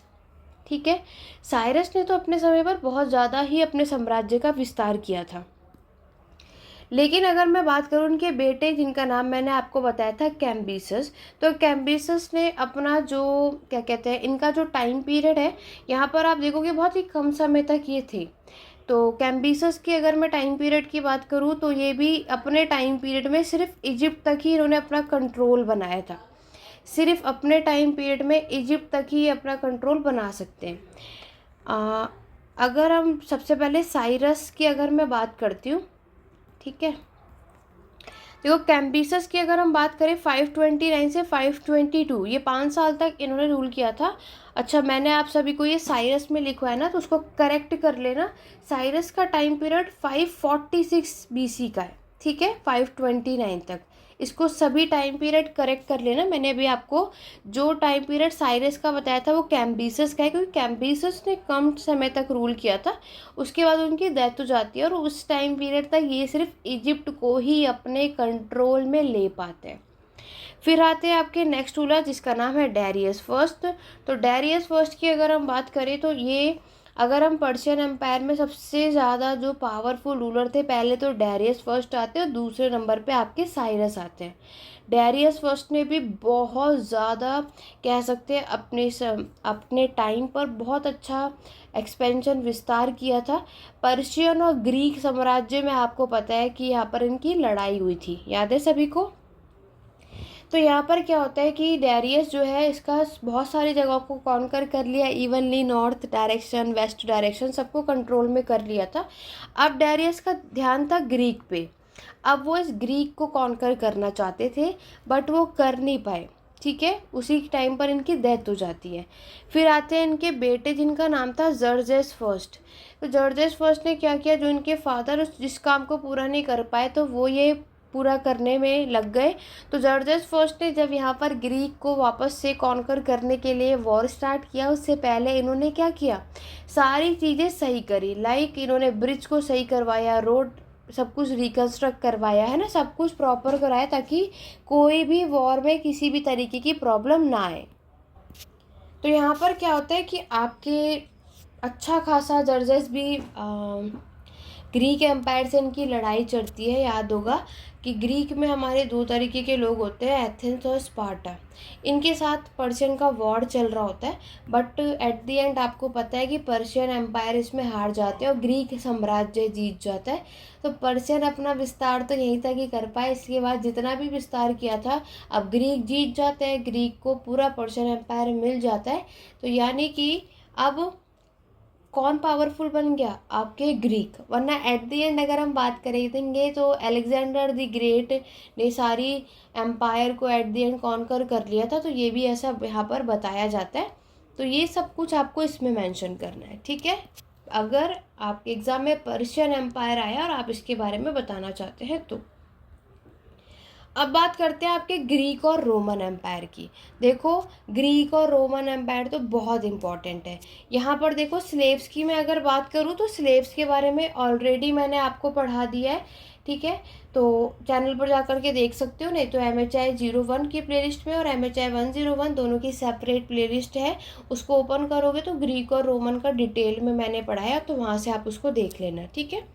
देखो फिर अगर हम आगे बात करते हैं कि यहाँ पर आपके ग्रीक में एक क्वेश्चन, मतलब दो क्वेश्चन यहाँ पर आता है। एक तो यहाँ पर आता है कि आपके एरिस्टोक्रेट्स और पीजेंट में जो लड़ाई होती है, ठीक है। और दूसरा आता है process of transition to democracy, जो ये आपके लोग राजतंत्र से लोकतंत्र में आता है, तो उससे क्या यूनानी सभ्यता में फ़र्क दिखता है। और दूसरा यहाँ पर आपको दिखता है कि कॉन्फ्लिक्ट हुआ था आपके एरिस्टोक्रेट्स और पीजेंट किसानों के बीच में। तो ये तो मैं आपको बता दूंगी कि अगर ग्रीक से ज़्यादातर क्वेश्चन आता है, स्लेवरी आता है बट अब उन्होंने पूछने थोड़ा कम कर दिया। उसके अलावा या तो वो एरिस्टोक्रेट्स और पीजेंट के कॉन्फ्लिक्ट के बारे में पूछते हैं, या फिर आपके ट्रांजिशन टू डेमोक्रेसी का पूछा जाएगा। और अगर ये पूछा जाएगा तो हमें क्या लिखना है, आइए चलिए उसके बारे में बात करते हैं। तो देखो अब हम बात करते हैं आपके ग्रीक के डेमोक्रेसी, जो आपके लोकतंत्र की बात इन्होंने करी है। तो यहाँ पर इसका ये वाला क्वेश्चन पूछेगा तब आपको क्या बताना है। तो याद रखना, जब आपके प्राचीन यूनान में लोकतंत्र जब स्टार्ट होता है तो इसका असर, इसका जो इफ़ेक्ट है वो आप देखोगे आपके इकोनॉमिक यानी आर्थिक विकास यानी इकोनॉमिक डेवलपमेंट में मिलेगा, और आपके सोशल यानी सामाजिक में भी चेंजेस मिलेंगे, और साथ ही साथ पॉलिटिकल यानी आपके राजनीतिक में भी हमें ये सब में बदलाव नज़र आएगा जब आपके ग्रीक में मोनार्की से डेमोक्रेसी की तरफ आप सभी बढ़ोगे। तो चलो देखते हैं कि इसमें क्या असर पड़ेगा। यहाँ पर अगर हम इकोनॉमिक यानी आर्थिक विकास की बात करें तो आपके ग्रीक में जब डेमोक्रेसी आता है तो इसका असर जो है आपके इकोनॉमिक पर भी पड़ता है, ठीक है, यानी इकोनॉमिक डेवलपमेंट पर भी पड़ता है। तो यहाँ पर अगर आप देखोगे तो उस टाइम पर क्या होता है, ज़्यादा से ज़्यादा लोग उस टाइम पर आज़ाद यानी स्वतंत्र हो गए थे। और अभी तक क्या था कि जो लोग आपके दूसरों पर डिपेंड थे, जो पीजेंट लाइक जो आपके ज़मींदार पे काम कर रहे थे यानी दूसरों के लैंड पर काम थे, अब वो सारे के सारे क्या है, उन पर डिपेंड जो थे अब वो डिपेंड नहीं है, ठीक है। तो यहाँ पर क्या हुआ कि अब अगर हम किसी की कंट्रोल में नहीं है या फिर अगर हम किसी के अंडर में काम नहीं कर रहे, तो उससे क्या होगा कि अब इसी वजह से क्या होता है, बहुत सारे लोग जो हैं आपके राजनीति में भी भाग मिलने का यानी फिर कह सकते हैं लेने का उन्हें अवसर मिल रहा था। ठीक है। सोशल चेंजेस में अगर हम बात करें तो ग्रीक में भी आपके सोशल चेंजेस आपको देखने को मिलते हैं जब ग्रीक में लोकतंत्र या डेमोक्रेसी आता है तो किसमें, इसमें सबसे बड़ा चेंजेस आपके व्यापार जो ट्रेड हुआ था ना उसमें हुआ। किसमें, आपके व्यापार में, ट्रेड में डेवलपमेंट हुआ। साथ ही साथ बहुत सारे शहर जो है उसमें उनका उदय, बहुत सारे सिटीज़ का राइज होता है इसमें, ये आपको बताना है। वहीं पर अगर हम पॉलिटिकल में देखेंगे तो जब यहाँ पर हमारे ग्रीक में आपकी डेमोक्रेसी स्टार्ट होती है तो पॉलिटिकल स्ट्रक्चर में भी बहुत बदलाव आपको मिलेगा। यहाँ पर आप देखोगे कि पॉलिटिकल में आप समझ रहे हो ना, आपका एडमिनिस्ट्रेशन, अब जो पूरा कंट्रोल है वो पावर क्या होगी। पहले क्या था, सिर्फ मोनार्की यानी राजतंत्र ने जो डिसाइड कर दिया, जो रूलर ने कहा उसके अकॉर्डिंगली सबको करना या चलना पड़ता था। लेकिन डेमोक्रेसी होने के बाद क्या होती है, पावर लोगों के हाथ में जाती है, मतलब कॉमन पीपल के हाथों में। अब वो अपनी पार्टी खुद बनाते हैं। आज के टाइम पर अगर हम बात करें तो आपको डेमोक्रेसी ही देखने को मिलती है। ये सारी बातें आपको इसमें बतानी है, ठीक है। शॉर्ट में मैंने आपको बता दिया। तो यहाँ पर क्या है कि डेमोक्रेसी आने का फ़ायदा क्या होता है कि अब यहाँ पर जो है गवर्नमेंट बनेगी, लेकिन किसके थ्रू, इलेक्शन के थ्रू। इलेक्ट होगा यानी चुना जाएगा। पहले क्या था, खुद डिसाइड कर लेते थे, सिलेक्शन होता था, लेकिन अब लोग बनाएंगे, वोटिंग के थ्रू आपको देखने को मिलता है। ग्रीक में स्पार्टा और एथेंस थे। तो आपके स्पार्टा और एथेंस में क्या होता है कि लोगों को, सभी को इक्वल राइट्स मिला, ठीक है। अब यहाँ पर कोई ऐसा नहीं था कि कोई अमीर है तो कोई गरीब है तो अमीर वालों को वोटिंग राइट मिलेगा, गरीब को नहीं मिलेगा, ऐसा कुछ भी नहीं था। ग्रीक में आपकी डेमोक्रेसी आने की वजह से क्या हुआ, सबको बराबर का इक्वल राइट्स मिला। अब सब यहाँ पर, कोई चाहे रिच हो चाहे पुअर हो, सबको सब यहाँ पर वोट दे सकते हैं। ये सब आपको बताना है कि डेमोक्रेसी पर जब आए तो ग्रीक में क्या बदलाव आए, ठीक है। चलो आगे बढ़ते हैं। नेक्स्ट अगर हम बात करते हैं तो मैंने आपको एक चीज़ बताई थी कि एक क्वेश्चन और आता है क्या, कि हमारे ग्रीक, आई थिंक मैंने इसमें मेंशन नहीं किया या फिर वो इसमें रह गया, बट चलो याद रखना कि आपसे क्या पूछा जाता है, एरिस्टोक्रेट्स, ठीक है। एरिस्टोक्रेट्स और आपके पीजेंट के बीच में कॉन्फ्लिक्ट, ये भी कई बार आया है। तो एरिस्टोक्रेट्स और पीजेंट के बीच में जब यहाँ पर विवाद होता है तो उस पर भी क्वेश्चन आएगा ग्रीक में, तो क्या लिखोगे। जब ग्रीक में आपके अभिजातीय वर्ग और किसानों के बीच में जो संघर्ष होता है, यहाँ से क्वेश्चन पूछा जाता है, ठीक है। तो जैसे कि आपको पता है कि ग्रीक में आपके एथेंस और स्पार्टा रहते हैं। एथेंस में अभी तक, जब तक शुरुआत में जब ग्रीक में आपके एथेंस रूल कर रहे थे तो सारा जो लॉ है, सारे जो कानून है वो कौन बनाता था, एथेंस बनाते थे। उनके अकॉर्डिंगली सारी चीज़ें यहाँ पर आपकी चलती थी, ठीक है। एरिस्टोक्रेट्स और पीजेंट में क्या है कि एरिस्टोक्रेट्स, आपको पता है हमने कई बार बहुत सारे टॉपिक में भी पढ़ा है कि एरिस्टोक्रेट्स कभी भी आपके कॉमन पीपल या पुअर पीपल पे कभी भी ध्यान देते ही नहीं थे, ठीक है। मतलब उनकी सोसाइटी में अगर हैं तो ऑब्वियस है भाई, सोसाइटी में अगर एरिस्टोक्रेट्स रहते तो ऑब्वियस है पीजेंट भी रहते हैं। तो यहाँ पर हर एक को बराबर की राइट्स मिलने चाहिए, बट ऐसा नहीं होता था। यहाँ पर एरिस्टोक्रेट्स को जो करना होता था वो अपने अकॉर्डिंगली कर लेते थे। पीजेंट यानी कॉमन पीपल की राय वो लेते ही नहीं थे। यहाँ पर आपकी सोसाइटी में जब कॉमन पीपल या फिर पीजेंट, ये सारे लोग अगर रहते हैं तो ऑब्वियस सी बात है भाई, उनकी भी राइट्स है, उनकी भी कोई प्रॉब्लम होगी। तो यहाँ पर उनकी प्रॉब्लम का सॉल्यूशन कौन करेगा, कोई जब उनकी बात ही नहीं सुनेगा तो प्रॉब्लम का सॉल्यूशन होगा ही नहीं, ठीक है। तो बहुत सारी इस बीच में क्या होता है, इन दोनों के बीच में कह सकते हैं कॉन्फ्लिक्ट, लड़ाइयाँ बढ़ती रहेंगी, ठीक है। तो ये चीज़ आपको बतानी है। अब आगे बढ़ते हैं। ग्रीक का हमने सारा टॉपिक कर लिया, स्लेवरी मैंने आपको बता दिया। अब देखो सबसे इम्पॉर्टेंट है आपका रोमन एम्पायर। रोमन साम्राज्य में मैं पहले भी बता चुकी हूँ। देखो आपका डेमोक्रेसी हमने कर लिया। रोमन एम्पायर में रिलीजियस ट्रेडिशन इस बार पूछा गया है, ठीक है। यानी जितने भी स्टूडेंट नए सिलेबस के हैं तो religious tradition late Roman empire का पढ़कर जाना, जिसमें आपके राइज ऑफ क्रिश्चियनिटी आता है। तो यहाँ पर जितने भी हैं कंफ्यूज मत होना, आपके ईसाई धर्म का उदय कैसे हुआ और क्रिश्चियनिटी से पहले जुडाइज़म ने रूल किया था, वो सारी बातें आपको इसमें मेंशन करनी है। पुराने सिलेबस में ये क्वेश्चन नहीं आता है, नए सिलेबस वाले स्टूडेंट जितने हैं वो कर सकते हैं। देखो यहाँ पर नेक्स्ट क्वेश्चन है, पेट्रिशियन और प्लेबिनियन के बीच में जो विवाद हुआ था।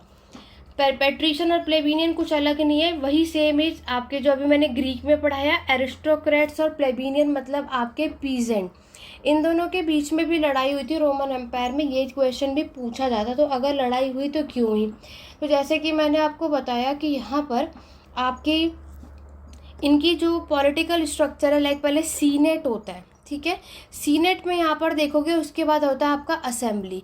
सीनेट में यहाँ पर जो किसी का भी मेंबर बैठेगा वो सबसे ज़्यादा पावरफुल माना जाता है।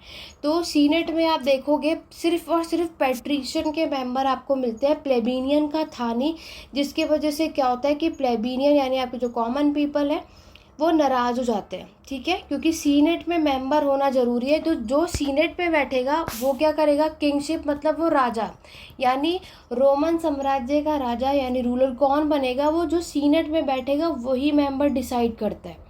तो उसके लिए सीनेट में बैठना ज़रूरी है, तभी आप लोग डिसाइड करोगे कि नेक्स्ट जो है रोमन एम्पायर का राजा यानी रूलर कौन बनेगा।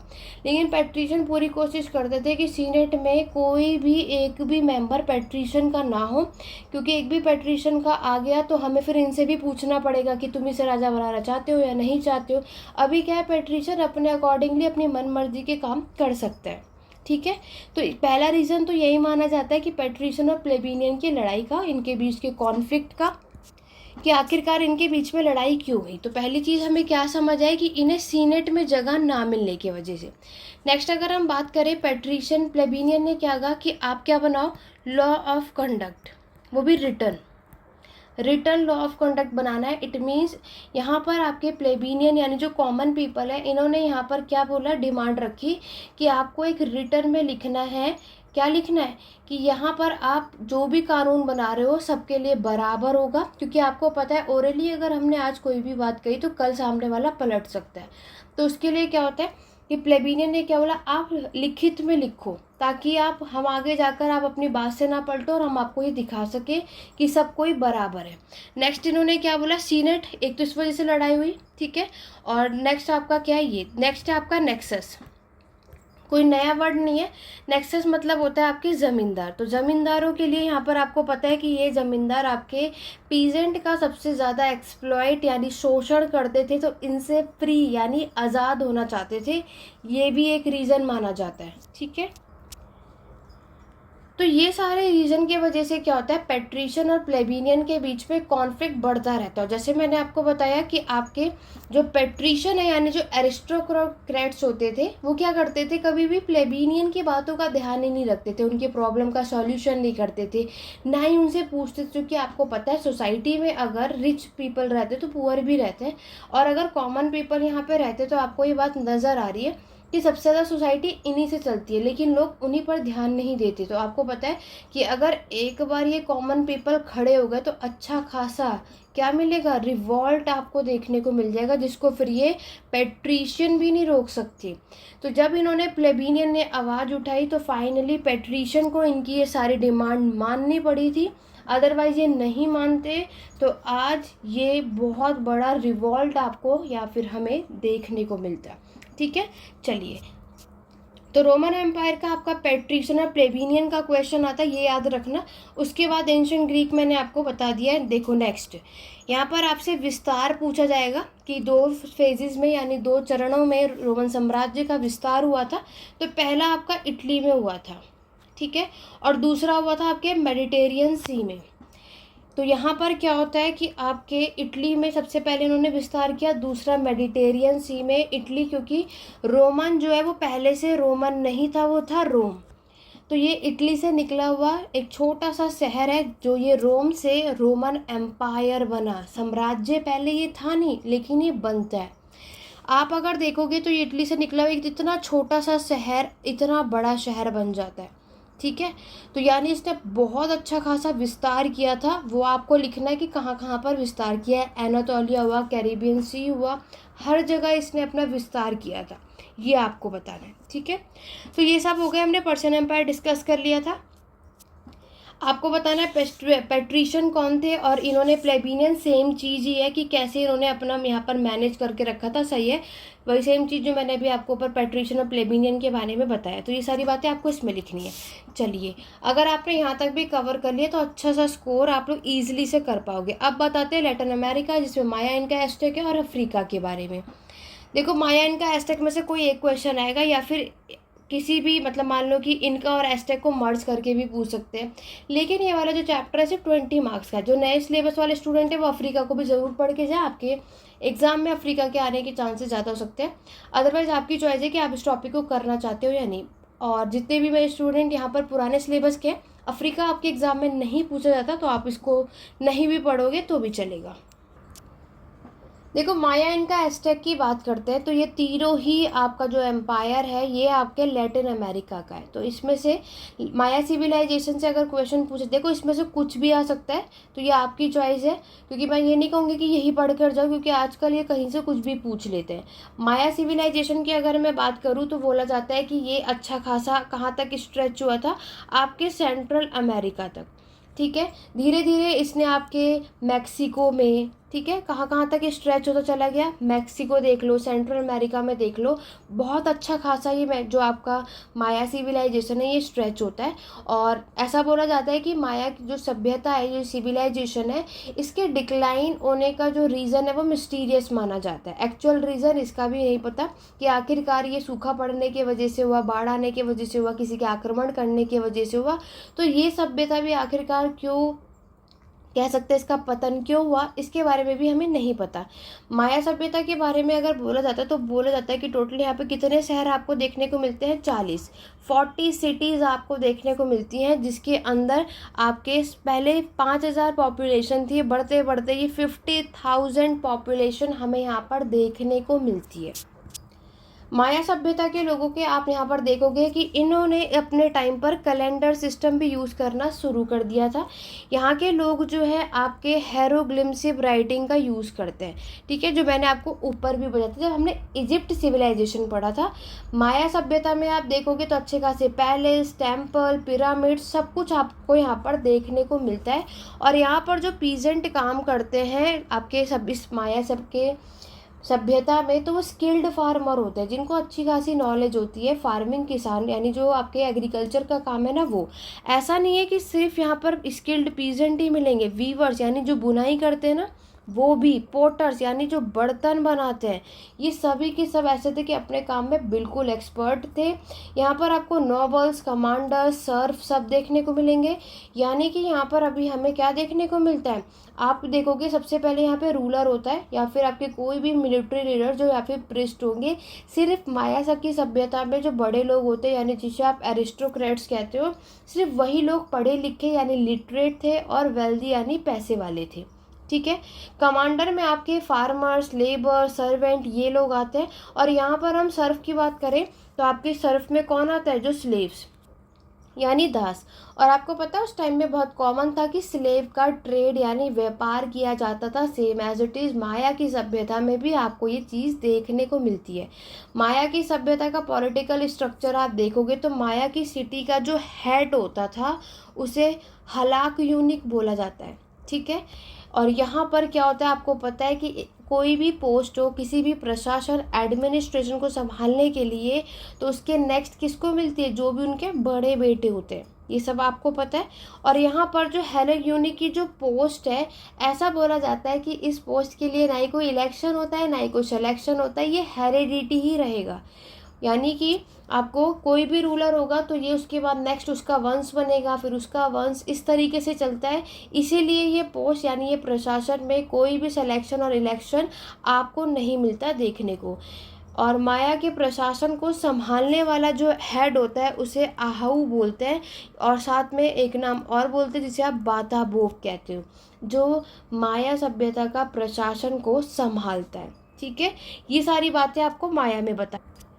तो यहाँ पर आप याद रखना बहुत सारी चीज़ें, लेकिन मैंने एक आपको आइडिया दे दिया कि अगर आप करने वाले हो तो कोई भी क्वेश्चन स्किप ना हो।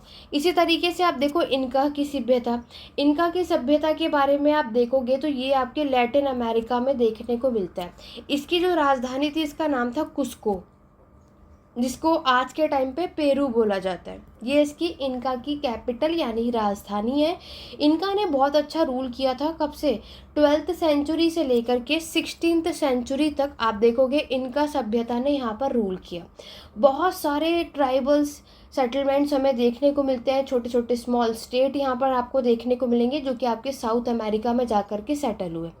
यहाँ पर भी इंका सभ्यता के लोग भी आप बोलते हैं कि बहुत सारे जगहों पर इस सभ्यता ने वे अपना विस्तार किया था।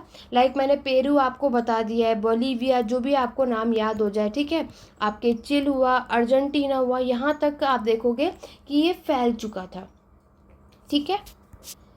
इनका के यहाँ के लोगों की बात अगर आप देखोगे तो ये लोग कौन सी लैंग्वेज बोलते थे? कुआचा लैंग्वेज, यानी कुआचा भाषा का ये लोग उपयोग करते थे। कौन? जो ये आपके कुस्को यानी जो इसकी राजधानी है ना, यहाँ के लोग इसलिए पूरी कोशिश करते थे कि वो कुआचा लैंग्वेज को सीख सकें। तो ये सारी बातें आपको याद रखनी है। और ऐसा बोला जाता है कि इनका सिविलाइजेशन एक पहली ऐसी सभ्यता है जिसने आपके फ्रीज ड्राई मेथड को सीखा था फॉर आपके स्टोरेज के पर्पस के लिए। ये पहली ऐसी सभ्यता थी। और अगर इनका में कि यहाँ के जो लोग हैं किस रिलीजन में, किस धर्म में बिलीव करते हैं, तो याद रखना वही सेम एज इट इज़ आपके अर्थ को ये मदर मानते थे, पृथ्वी को आपको पता ही है, सन की वर्शिप करते थे, इनकी वर्शिप करते थे। और साथ ही साथ जो हम पढ़ते हुए आ रहे हैं आपके ह्यूमन सेक्रीफाइसेज, यानी मानवों का भी बलिदान देने में ये परफॉर्म करते थे, बिल्कुल विश्वास करते थे। और इनका के लोग जो है पोटैटो, टोमेटोज, कॉटन, पीनट्स, ये सारी चीज़ यानी इन सब चीज़ों, ये सारी क्रॉप्स यानी फसल भी उगाते थे। ये सारी बातें आपको बतानी है, ठीक है। तो ये आपको लिखना है इनका में। एज़टेक भी इसी की तरह है। तो ये सारी चीज़ें आपको करनी है, इसमें से कोई एक आएगा नहीं। तो ये क्या करते हैं कि इनका और एज़टेक मर्ज करके पूछ सकते हैं, माया इनका एक साथ पूछ सकते हैं, वो उनकी चॉइस है। आगे बढ़ते हैं, अफ्रीका के बारे में बात कर लेते हैं। तो ये नए सिलेबस वालों के लिए इम्पॉर्टेंट है, पुराने स्टूडेंट के लिए नहीं है। देखो, अब क्या अफ्रीका में ऐसा बताया जाता है कि यहाँ पर आपके जो लोग रहते हैं बहुत अलग अलग कल्चर, अलग अलग संस्कृति के लोग रहते हैं, जो कि अलग अलग भाषाएं बोलते हैं, सबका अपना अलग अलग ट्रेडिशन है। ये सारी बातें आपको यहाँ मिलती हैं। जैसे कि जबकि आप जानते हो कि इजिप्ट यानी मिस्र की जो सभ्यता है वो आपके नॉर्थ अफ्रीका से ही है, ठीक है। इजिप्ट जो है वो आपके नॉर्थ अफ्रीका से ही है। यहाँ पर जो सबसे एंशिएंट ट्राइब आप देखोगे, तो मैंने आपको जब इजिप्ट पढ़ाया था, पेड क्लासेस वाले सब जानते हैं, जब हमने डिटेल में किया था। अदरवाइज इजिप्ट सिविलाइजेशन की कंप्लीट वीडियो हमारे चैनल पर है, आप देख सकते हो। तो सब तो आपके दो पार्ट में हमारा जो इजिप्ट था, एक अपर इजिप्ट, एक लोअर इजिप्ट में हमें देखने को मिलता है, जहाँ पर लोग रूल करते थे, ठीक है। देखो, आपके एग्ज़ाम में अफ्रीका का या तो वेस्ट अफ्रीका से क्वेश्चन आ सकता है। तो वेस्ट अफ्रीका से अगर क्वेश्चन पूछेंगे तो आपको बताना है कि वेस्ट अफ्रीका जो है ये भी पॉपुलर है आपके ब्रोंज एज से, ठीक है। आपके वेस्ट अफ्रीका में आपका ब्रोंज एज और आपके यानी कांस्य और आपके आयरन यानी लोह एज में, ठीक है, लोह युग में। तो वेस्ट अफ्रीका जो सबसे ज़्यादा पॉपुलर था। यहाँ पर अगर हम बात करते हैं कि आपके वेस्ट अफ्रीका में भी बहुत सारे किंगडम आपको यहाँ पर देखने को मिलते हैं, जैसे आपकी सोंघाई किंगडम है, ठीक है। यहाँ पर क्या होता है कि ये लोग व्यापार करते थे, बहुत अच्छा खासा ट्रेड हमें देखने को मिलता है। और यहाँ पर मोनार्की सिस्टम भी आपको मिलती है। वेस्ट अफ्रीका की जो कैपिटल है उसे आप कहते हो गन, इसकी जो राजधानी थी वो थी गन। तो ये भी आपको चीज़ें कुछ याद रखनी है। यहाँ पर जो व्यापार किया जाता था, ठीक है, तो ये लोग आपके सहारा डेजर्ट आपको पता है वहाँ से करते थे। तो सॉल्ट ये सहारा से लाते थे, गोल्ड सोना जो लाते थे वो साउथ से लाते थे, ठीक है। कॉपर की अगर मैं बात करूँ तो नॉर्थ अफ्रीका से लाते थे। ऐसे ही ये लोग आपके सॉल्ट का जो सप्लाई करते थे, इसका सप्लायर आपको देखने को मिलता है। तो ये सारे काम आपके वेस्ट अफ्रीका में देखने को मिलता है। वेस्ट अफ्रीका की सोसाइटी, इकोनॉमिक और पॉलिटी आपको देखने को मिलती है। तो यहाँ के इस समय का समाज, आर्थिक और राजनीतिक अगर हम देखते हैं वेस्ट अफ्रीका की सभ्यता के बारे में, 11 to 16th सेंचुरी, ठीक है, ये आपको याद रखना इनका टाइम पीरियड है। आपके वेस्ट अफ्रीका की अगर मैं बात करूँ, देखो अफ्रीका का भी क्वेश्चन आएगा तो अलग अलग, या तो वेस्ट अफ्रीका पूछेंगे। तो वेस्ट अफ्रीका के लोग याद रखना जो कॉमन पीपल थे वो आपके खेती यानी कृषि का काम करते थे, आपके एनिमल रियरिंग का काम करते हैं, ठीक है, फिशिंग का काम करते हैं, माइनिंग का काम किया करते थे। तो ये आपको उनकी सोसाइटी, समाज के बारे में बताना। इसी तरीके से वेस्ट नहीं पूछेंगे तो साउथ अफ्रीका पूछ सकते हैं। तो ये हमें आइडिया नहीं है, तो आप में से कोई भी इंटरेस्टेड है तो आपको देखो यहाँ पर पहले तो आपके असाइनमेंट में एक क्वेश्चन आया था तो उसको पढ़कर जा सकते हो। अदरवाइज वो वेस्ट पूछेंगे, साउथ अफ्रीका पूछेंगे, ये उनकी चॉइस है। साउथ अफ्रीका अगर उन्होंने पूछ लिया तो साउथ अफ्रीका के जो लोग हैं हंटिंग गैदरिंग का काम करते थे। हंटिंग गैदरिंग यानी आपकी कृषि यानी शिकारी और संग्रहण का काम करते करते ये पेशेंट नोमैडिज्म, पशुपालन, खानाबदोशी आपको देखने को मिलता है। इसके बाद ये आपके एग्रीकल्चर यानी कृषि का काम करते हैं। कौन? साउथ अफ्रीका के जो लोग हैं। इट मीन्स ये मिक्सअप से ये तीनों ही एक्टिविटीज़ करते थे, ये आपको याद रखना है, ठीक है। साउथ अफ्रीका के जो लोग हैं वो आपके गुनी भाषा बोलते थे। कौन सी? ये गुनी भाषा, ये भी आपको याद रखना है। इनकी इकोनॉमी देखोगे तो मिक्स्ड फार्मिंग यहाँ पर आपको मिलेगी, क्योंकि हंटिंग गैदरिंग और पेस्ट्रोलिज्म हमें देखने को मिलता है ना। तो यहाँ पर क्या होता है कि इसीलिए खेती करनी, तो इनका मेन जो कैटल्स इनका मेन बैकबोन हुआ करता था, ठीक है। वुमेन और मैन दोनों का पार्टिसिपेशन आपको यहाँ पर मिलेगा। वुमेन जो है वो आपकी टेक केयर करती थी बच्चों के, और एग्रीकल्चर में भी जो वो काम कर सकती थी इजी वाले वो करती थी। और मैन क्या करते थे? बाकी के जो यानी घर बनाते थे, ठीक है। तो वो सारी रिस्पॉन्सिबिलिटी उनकी थी।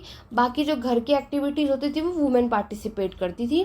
तो ये सारी बातें आप इसमें मैंशन कर सकते हो अगर आपसे अफ्रीका के बारे में पूछेंगे तो मैंने यहाँ पे क्वेश्चन बता दिया है। एस्टेक इनका की सब आपको फीचर्स बताने, और आपके असाइनमेंट में अफ्रीका के क्वेश्चन आए वो भी साउथ, तो यानी कि दक्षिण अफ्रीका की अर्थव्यवस्था और पॉलिटी यानी राजनीति के बारे में नए सिलेबस में ये क्वेश्चन आया है। अदरवाइज अफ्रीका के पुराने सिलेबस से कोई क्वेश्चन नहीं आता था। आप में से कोई इसको पढ़ के जाने वाला है तो ये सारी बातें करनी है। आगे बढ़ते हैं। Next block nomadic empire, late Roman world, the Arab world और चाइना। अगर इस ब्लॉक से आप में से कोई क्वेश्चन अटेम्प्ट करने वाला है तो क्या करना है, चलिए देखो यहाँ से क्या क्या क्वेश्चन आता है।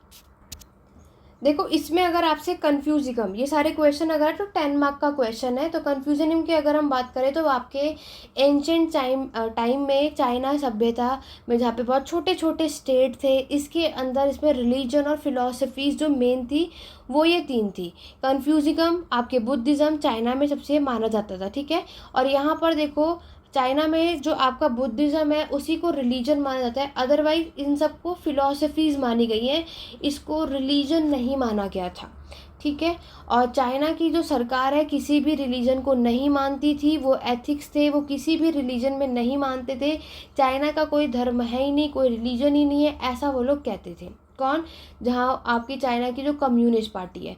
अब यहाँ पर कुछ स्कॉलर्स, कुछ हिस्टोरियंस का व्यू है, और कुछ इसको एज अ रिलीजन देखते हैं और कुछ इसी को एज अ फिलॉसफी देखते हैं। तो यहाँ पर यूएस से की यूनिवर्सिटीज़ में भी देखोगे तो यहाँ पर आपके कन्फ्यूजनिज्म को भी एज अ रिलीजन पढ़ाया जाता है, ठीक है। लेकिन कहीं पर आपके कन्फ्यूजनिज्म एक फ़िलॉसफी है, वो धर्म नहीं है, ये भी बोला जाता है। क्योंकि यहाँ पर कन्फ्यूजनिज्म में क्या बताया गया है कि ये नहीं बताया जाता, कहा जाता है कि धर्म की पूजा करो। क्योंकि इसमें क्या है, किसी भी देवी देवता की पूजा करनी है इसके बारे में भी आपको नहीं बताते। इसीलिए उन्होंने मोरालिटी अगर हम देखें तो यहाँ पर क्या है कि इसीलिए क्या बोला गया है मैक्सिमम, कि आपका जो कन्फ्यूजनिज्म है वो धर्म ना हो करके फ़िलॉसफीज़ की तरफ जाता है। क्योंकि अगर आप देखोगे कि रिलीजन में हम किसकी बात करते हैं कि हमें किसकी वर्शिप करनी चाहिए, हम स्वर्ग में जाएंगे, नर्क में जाएंगे, धर्म में ये सारी बातें की जाती हैं।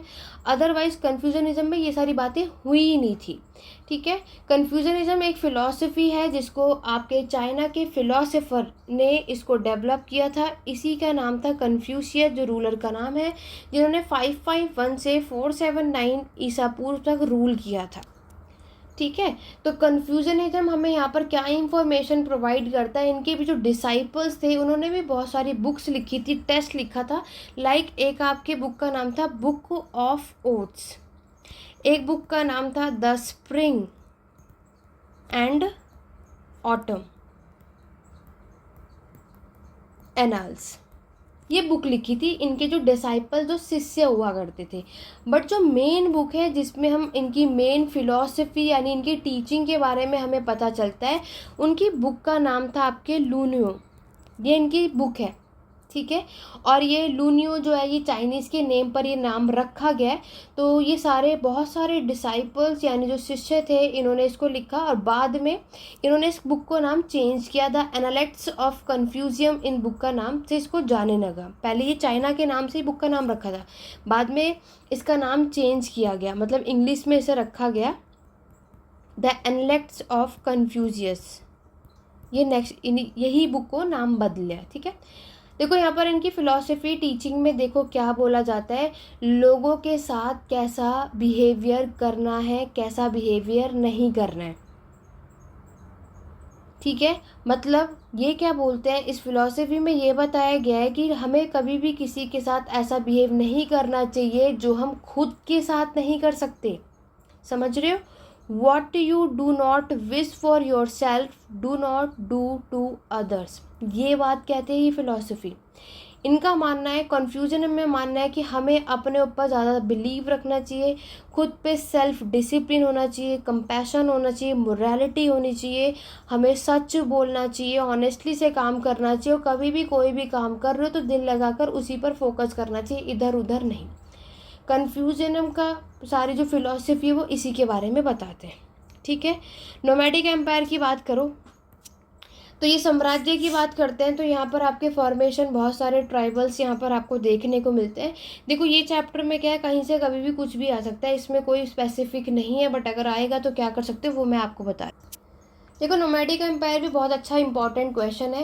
जैसे कि आप सभी जानते हो कि ह्यूमन सोसाइटी में आपके हंटिंग गैदरिंग, पेस्टोरल नोमैडिज्म और आपके एग्रीकल्चर हमें देखने को मिलता है।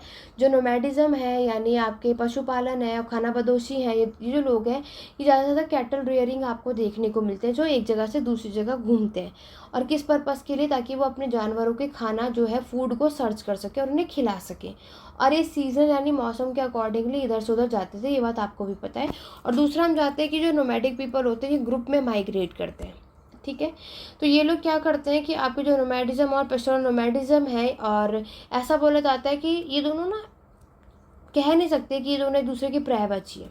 ठीक है, जैसे किंगडम और एम्पायर होता है आपका, तो ये चीज़ आपको बतानी है। अब आप यहाँ पर क्या बोला गया है कि नोमैडिक एम्पायर यानी साम्राज्य माना तो ऑब्वियस है, जिसमें से सबसे पहला आपका आता है इंडो यूरोपियन पीरियड। देखो ये क्वेश्चन बहुत अच्छा है, मैक्सिमम रिपीट होता है। उसके बाद आएगा आपका वानु पीरियड, सबका टाइम पीरियड भी अलग अलग है। यहाँ पर अगर आप देखोगे तो पहले पीरियड में इंडो यूरोपियन पीरियड में क्या होता है कि आपके बहुत सारी जो ट्राइब्स है यहाँ पर आई, खासतौर से ब्लैक सी की तरफ ये लोग फैले। ठीक है, यानी कह सकते हो आपके चाइना के वेस्ट वाले एरिया में यहाँ पर ये लोग अच्छा खासा फैलते हैं। जो ट्राइब्स होते हैं लाइक आपकी, अगर मैं इन ट्राइब की बात करूँ तो आपने शक का नाम सुना होगा ना, शक जो थे, हुन्स जो थे, ये कुछ, और आपके अलांस जो थे, ये सारे ट्राइब है जो यहाँ पर आके सेटल हुए। वानु के अगर मैं बात करूँ तो यहाँ के जो नोमैडिक पीपल थे, जो ये ट्राइब्स थे, ये मंगोलिया, मतलब इनको लीड कौन कर रहे थे? मंगोल्स। इन लोगों की जो लैंग्वेज थी वो टर्किश भाषा थी, तुर्की भाषा में ये लोग, इनकी लैंग्वेज आप देखते हो। ठीक है, और ये लोग आपके चाइना के नॉर्थ में सेट हुए, ये वेस्ट में हुए थे और ये नॉर्थ में हुए। इसी तरीके से और भी डायनेस्टीज है। नेक्स्ट अगर आप देखोगे आपके तुर्किक डायनेस्टी, उसके बाद आप देखोगे आपका उगिहर एम्पायर। ये तो आपको याद करने पड़ेंगे अगर आप में से कोई इस क्वेश्चन को अटेम्प्ट कर रहा होगा। ठीक है, स्टेपी किंगडम है, मंगोल्स हैं, ऐसे जितने भी आपके एम्पायर है आपको सबके बारे में बताना है। आपके हुन्स जो आए थे वो भी आपको बताना है, मंगोल्स के बारे में बताना है कि ये जितने भी अलग अलग सबने एम्पायर बनाए, कौन कहाँ आके सेटल हुआ। चंगेज़ खान आपको पता है, चंगेज़ खान के बारे में बताना है, जो कि जिनका सबसे बड़ा एम्पायर था आपके पूरे इतिहास में। इनका नाम किसी ने नहीं सुना, ऐसा हो ही नहीं सकता। यही सारी बातें आपको इसमें बतानी है, यानी इस वाले टॉपिक में।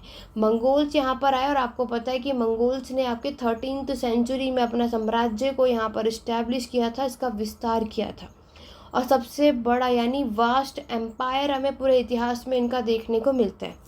ये सारी बातें आपको बतानी है। ठीक है, और यहाँ पर अगर हम राइज ऑफ क्रिश्चियनिटी की बात करें, ईसाई धर्म का उदय कैसे होता है, और देखो ईसाई धर्म का उदय आपको पता है कि यहाँ पर इनका मेन रोल जो है वो किसका होता है?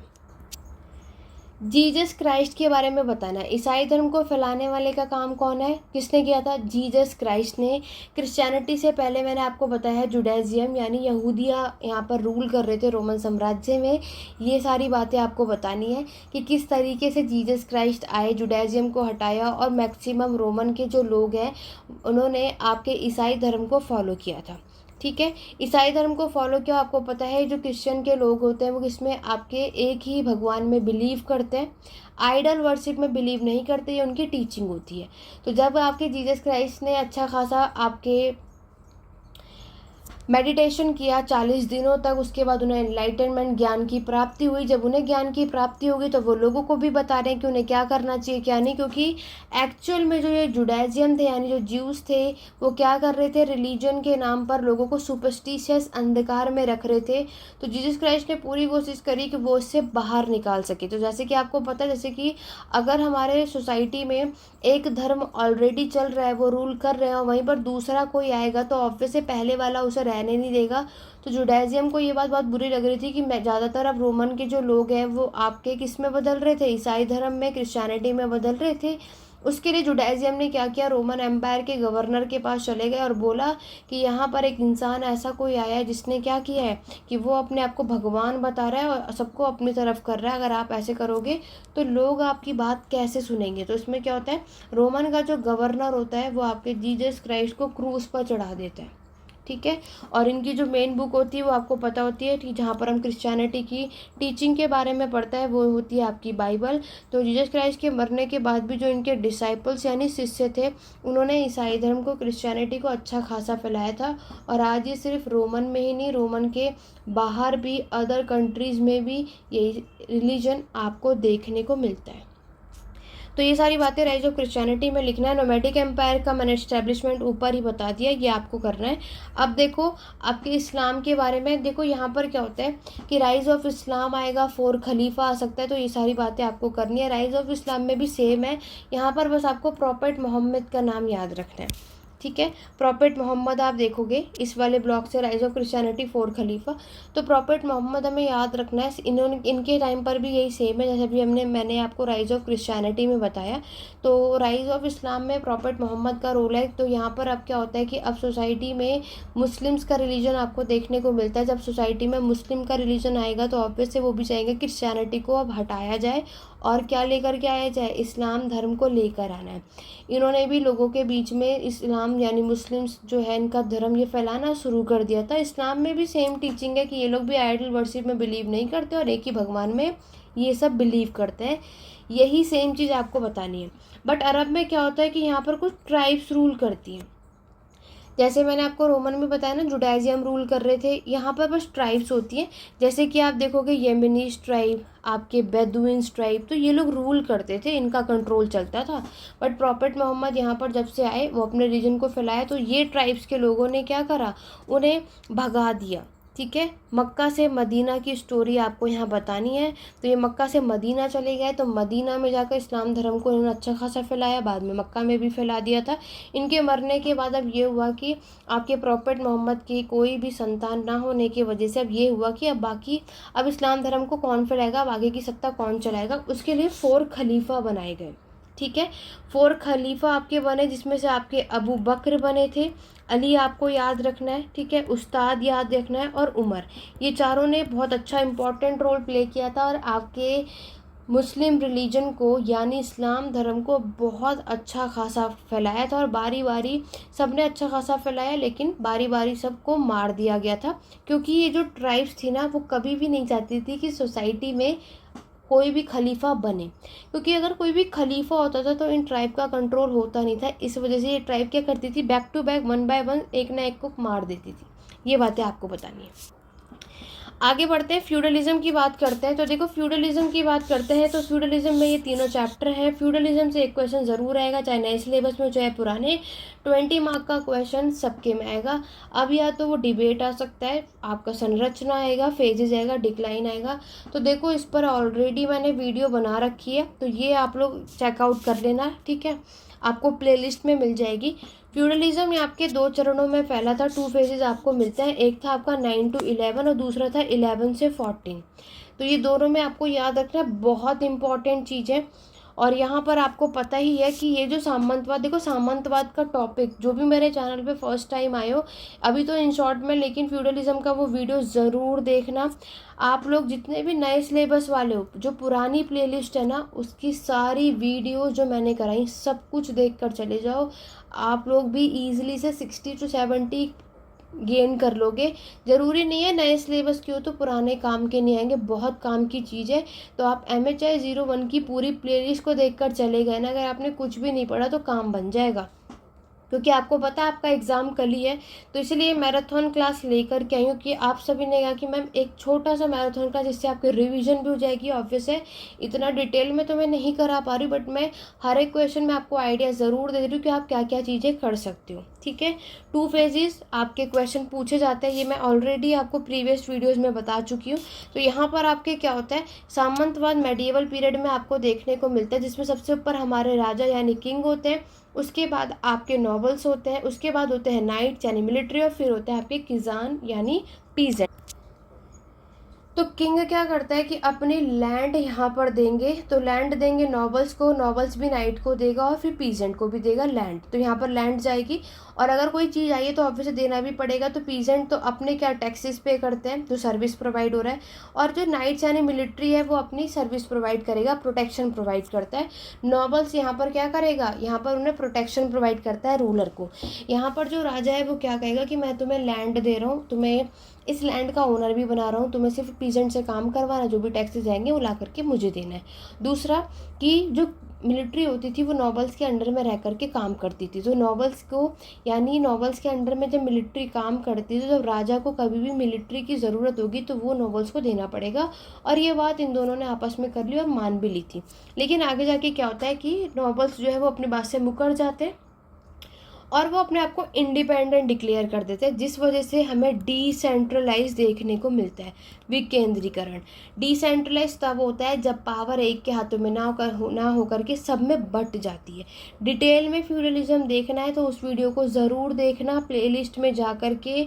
आप सभी कहते हो प्लेलिस्ट नहीं मिल रही है, तो उसका सॉल्यूशन है, आपको नीचे डिस्क्रिप्शन बॉक्स में हर एक सब्जेक्ट की प्लेलिस्ट मिल जाएगी, वहाँ से जा कर के देख सकते हो। नहीं तो आप फ्यूडलिज्म भी आप डालोगे बाय सिद्धि तिवारी तो भी आपको यूट्यूब चैनल पर मिल जाएगा। ये सारी बातें आपको इसमें बतानी है। ठीक है, चलो आगे बढ़े नेक्स्ट टॉपिक पे। फ्यूडलिज्म से ये सारे क्वेश्चन है। अब देखो नेक्स्ट ब्लॉक की अगर हम बात करते हैं, ओशन ट्रेड बहुत अच्छा है। पोर्चुगीज़ के बारे में बताना है। पुर्तगाली जब हमारे भारत में इंडिया में आए थे 18th सेंचुरी में, किससे, ट्रेडिंग के पर्पज से ही तो आए थे, व्यापार। आपको पता है स्पाइसेस, मसाले, याद है आप सभी ने इसको पढ़ा है, ये सब आपको इसमें बताना है। इस चैप्टर से मैंने आपको क्वेश्चन यहाँ पर बताया कि अभी तक क्या क्या क्वेश्चन आया, कि पोर्चुगीज जब भारत में ट्रेड करने आए वो आपको बताना है। बिजनेस कम्युनिटीज़, अब बिजनेस कम्युनिटीज़ यहाँ पर आपको देखने को मिलती है, आर्मीनियन, ये सब बातें। अब देखो इसमें क्या, यहाँ पर अगर हम देखो बिजनेस कम्युनिटीज़ में सबसे ज़्यादा आर्मेनियन, ये दोनों मर्चेंट हैं, आपके व्यापारी हैं। तो आर्मेनियन ट्रेडर हैं जो कि 17th सेंचुरी में आपको देखने को मिलते हैं, जो कि ट्रेड पर्पस से आपको मिलेंगे। आर्मेनियन का क्वार्टर्स हमें देखने को मिलता है जब पर्शियन के राजा ना रूल कर रहे थे, जिनका नाम था अब्बास फर्स्ट, ये आपको बताना है। ठीक है, आर्मीनियन मर्चेंट हैं, व्यापारी जो यहाँ पर रूल करते हैं। बिजनेस कम्युनिटीज़ अगर इन्होंने पूछ लिया तो आर्मीनियन मर्चेंट के बारे में आपको बताना है। ठीक है, और फिर आप इसमें ज्यूस भी बता सकते हो जो यहूदी हो। तो यहाँ पर आर्मेनियन मर्चेंट जो है वो धीरे धीरे आपके बहुत जगह पर फैले। आपके अब्बास फर्स्ट यहाँ पर सबसे पहले आपको देखने को मिलते हैं। तो यहाँ पर क्या होता है कि इस वाले चैप्टर से देखो सबसे ज़्यादा एक तो आर्मीनियन और दूसरा आपके बंजारस, कभी भी आएगा तो 10 मार्क्स से ऊपर का नहीं आता। बंजारस भी आपको पता है ये वो लोग होते हैं जो लॉन्ग डिस्टेंस ट्रेड करते हैं, यानी सामान को एक जगह से दूसरी जगह ढो करके लेकर कैरी कर कर ले जाते हैं, चाहे वो उनके पास कोई भी कैमल हो यानी ऊँट हो, यानी कि कोई भी बुलक कार्ट हो, उस पर वो ये काम करते थे। बंजारस का रोल आपको इंडियन के एग्रीकल्चर में अच्छा खासा रोल देखने को मिलेगा। और ये लोग एक जगह से दूसरी जगह जो सामान यानी गुड्स को कैरी करके ले आते थे, उसे आपने सुना होगा, तांगा, सुना है? तांगा पे देखा ना आप लोगों ने। तो ये सारी चीज़ें बंजारस का काम होता है करने का। ये कभी भी आएगा तो 10 मार्क्स में आपको मिलता है। नेक्स्ट अगर हम बात करते हैं कि अगर आपको और भी चैप्टर से अगर ये और भी क्वेश्चन करने वाले, बाकी ये सब आप लोग खुद देख लेना, ठीक है। ये एक और बता देती हूँ, क्राफ्ट प्रोडक्शन का मैक्सिमम रिपीट हो जाता है। तो क्राफ्ट प्रोडक्शन की अगर मैं बात करूँ तो टेक्सटाइल प्रोडक्शन में आपको पता है सोसाइटी में सिर्फ खेती का ही काम नहीं होता, और भी काम होते हैं। लाइक आपके टेक्सटाइल प्रोडक्शन, कपड़ों का भी काम होता है, पोट्री, बर्तन भी बनाए जाते हैं, ठीक है। माइनिंग का काम होता है, आपके मेटल बनाने का काम होता है, नेक्स्ट ग्लास बनाने का भी काम किया जाता है। ये सारी बातें क्राफ्ट प्रोडक्शन में मेंशन करना है। आपके मेडिएवल पीरियड में जो ट्रेड की ग्रोथ है, यानी व्यापार का जो बढ़ावा हुआ था, बहुत अच्छा खासा तेज़ी से आपको देखने को मिलता है। क्योंकि सोसाइटी में इकोनॉमी तो हमारी एग्रीकल्चर पर ही डिपेंड थी, लेकिन उस नॉन एग्रीकल्चर के अलावा तो क्राफ्ट प्रोडक्शन आप यहाँ देखते हो। तो यहाँ पर क्या होता है कि जैसे कि अब वीवर्स काम करते हैं, तो यहाँ पर आपके क्या होता है कि जो रूलर है, या फिर जब मॉडर्न हिस्ट्री में देखोगे तो कंपनीज जो होती थी वो क्या करती थी, वीवर्स को पुटिंग आउट सिस्टम, मतलब रॉ मटेरियल एडवांस में ही प्रोवाइड कर देती। एक होता है ना, हम एडवांस में बुक कर लेते हैं, बोलते हैं अब ये हमारे लिए इतने टाइम से इतने टाइम तक बुक है। तो यहाँ पर क्या होता है, तो वो अब हमारे लिए ही काम करेगा, उस टाइम के लिए वो कहीं और नहीं जा सकता। ये सारी चीज़ें यहाँ होती थी। बाकी मर्चेंट, अब यहाँ पे व्यापारी हैं तो आपको गिल्ड भी मिलेंगे। गिल्ड क्या होते हैं, आपके ऑर्गेनाइजेशन ऑफ मर्चेंट, यानी व्यापारियों का संगठन होता है, जो लोग मिलकर यहाँ पर काम करते हैं। यूरोप में आप देखोगे गिल्ड जो है, इनका पूरा एक ऑर्गेनाइजेशन होता है, एक पूरा संगठन होता है, एक पूरा ग्रुप होता है। ये सारी बातें आपको इसमें बतानी है। तो कौन कौन सा ट्रेड कहाँ पर किस तरीके का कर रहा है, क्या क्या चीज़ें बना रही हैं, और जब बना रहे हैं तो ऑब्वियसली सैलरी भी मिलेगी, वेजिस, तो क्या क्या उन्हें कितना वेतन मिलता है, ये सारी बातें आपको इस चैप्टर में बतानी है। आगे बढ़ते हैं, ठीक है। ये वाले ब्लॉक में आपको क्लियर हो गया। आगे देखो, इस नेक्स्ट ब्लॉक में यूनिट 20, 21, 22, 23 में मैंने आपको बताया साइंस टेक्नोलॉजी अर्बनाइज्म, शहरीकरण बहुत अच्छा है, मैक्सिमम रिपीट होता है। तो ये सारे क्वेश्चन मैंने आपको उस टाइम पर शो किए थे कि आपको पढ़ कर जाना है, ठीक है। तो चलो इसके बारे में भी मैं आपको बता देती हूँ, लेकिन उससे पहले मैं आपको बता दूँ कि कल आपका एग्ज़ाम है, बिल्कुल भी प्रेशर लेने की नीड नहीं है। जितना पढ़ा है, जो भी पढ़ा है सफिशेंट है, उसी को रिवाइज़ करो। बार बार मैंने एक ही बात कही, सब पढ़ने से अच्छा है जो पढ़ा उसे अच्छे से करो, और ज़रूरी नहीं है पूरे लास्ट के चैप्टर तक पढ़कर जाना। स्टार्टिंग के भी कुछ चैप्टर कर लोगे तो ईजिली 60 to 70 कवर कर लोगे, ठीक है। तो यहाँ पर बस ये है कि आपको कौन सा चैप्टर करना है कौन सा नहीं, जो अभी भी कंफ्यूज है तो बहुत प्रॉब्लम है। और मैं आपको यही बोलूँगी, कोई भी नया टॉपिक करके जाने की ज़रूरत नहीं है, जो पढ़ा जितना पढ़ा बहुत है, और जो भी मैंने आपको बताया है वो सब कुछ ही आएगा, उससे अलग कुछ नहीं आएगा। तो बेफिक्र रहो, बिल्कुल परेशान होने की ज़रूरत नहीं है, बिना परेशान होकर एग्ज़ाम देने जाना है। और एग्ज़ाम देने के बाद मुझे इस वीडियो के नीचे कमेंट करके ज़रूर बताना कि आपको ये मेरी क्लासेस, या जितने भी पेड क्लासेस वाले स्टूडेंट हैं, मेरी क्लासेस, मेरे नोट्स कितने हेल्पफुल रहे और आपको कितने काम आई ये क्लासेस, ठीक है। चलिए, तो यहाँ पर देखो, साइंस टेक्नोलॉजी की अगर आप बात करोगे तो आप उसमें क्या बता सकते हो, मैं आपको आइडिया बता देती हूँ। तो यहाँ पर जब आपका विज्ञान आता है, जब अलग अलग टेक्नोलॉजीज आती है, तो आपको पता है कि यहाँ पर जैसे कि अगर हम बात करें, कॉपरनिकस का नाम सबने सुना है, केपलर का नाम सबने सुना है। तो ये सब एक ग्रेट एस्ट्रोनॉमर्स हैं, इनका कॉन्ट्रीब्यूशन आपको अच्छा खासा देखने को मिलता है। यहाँ पर टेक्नोलॉजीज आती हैं, ठीक है। अरिस्टोटल, आपके प्लेटो, ये सब बिलीव करते हैं, इन्होंने पूरे मोशन के बारे में हमें बताया। टॉलमी भी है, टॉलमी ने भी बुक लिखी थी। यहाँ पर कॉपरनिकस का कंट्रीब्यूशन आपको पता है कि कॉपरनिकस की अगर मैं बात करूँ तो इनके बारे में कौन नहीं जानता, सभी जानते हो। तो यहाँ पर आपके देखोगे कि इनकी मदद थी कि उन्होंने बहुत सारी आपके, इनको अच्छी खासी ग्रीक की इंफॉर्मेशन थी, ठीक है, कह सकते हो। तो ये आपके ग्रीक एस्ट्रोनॉमर थे, ये आपको पता होना चाहिए। तो ये जब फिलोसफीज आते हैं तो क्या होता है, साइंटिफिक नॉलेज। इट मीन्स अब जो सोसाइटी में चलेगा वो रिलीजन के अकॉर्डिंग नहीं चलेगा, साइंटिफिक अकॉर्डिंगली सारी बातें होती थी। और ऐसे इसी तरीके से आपके टायो हैं, वो भी इन्होंने, ये ऐसे एस्ट्रोनॉमर थे जो कि स्टार पे उन्होंने ऑब्जर्व किया था, यानी टेलीस्कोप का इन्वेंशन किया था। किसका वो किया था, ये सारी बातें आपको बतानी है इसमें, ठीक है। गैलीलियो गैलगी, ये भी साइंटिफिक रेवोल्यूशन के बारे में बताते हैं, 17th सेंचुरी में इनके बारे में बता सकते हो अगर आप साइंस एंड टेक्नोलॉजी का क्वेश्चन करके जाने वाले हो तो। देखो अर्बनाइजेशन यानी आपका शहरीकरण पे बहुत क्वेश्चन आता है, बहुत मैक्सिमम पुराने सिलेबस वालों के लिए तो खासतौर से, नए के लिए भी ऐसी कोई बात नहीं है। शहरीकरण की अगर हम बात करते हैं तो यहाँ पर हम अर्बन सेंटर की बात कर रहे हैं। एंशियंट टाइम में आपने देखा ग्रीक और रोमन साम्राज्य, ठीक है, यहाँ से हमारे टाउन का एमरजेंस होता है। टाउन भी अच्छे खासे हुए, बहुत सारे ग्रीक रोमन में बहुत सारे टाउन्स आपको देखने को मिलते हैं, ठीक है। रोमन की सभ्यता में आपने देखा कि जब ही मैंने आपको बताया मेडिटेरियन सी इनका मेन सेंटर था ट्रेड करने का, और ज़्यादातर टाउन आपको ग्रीक के इसी के आसपास ही देखने को मिलते हैं। जितने भी रोम के अमीर लोग होते थे ना, वो इसी के आसपास ही रहते थे। देख रहे हो आप, ये चीज़ें आपको बतानी है।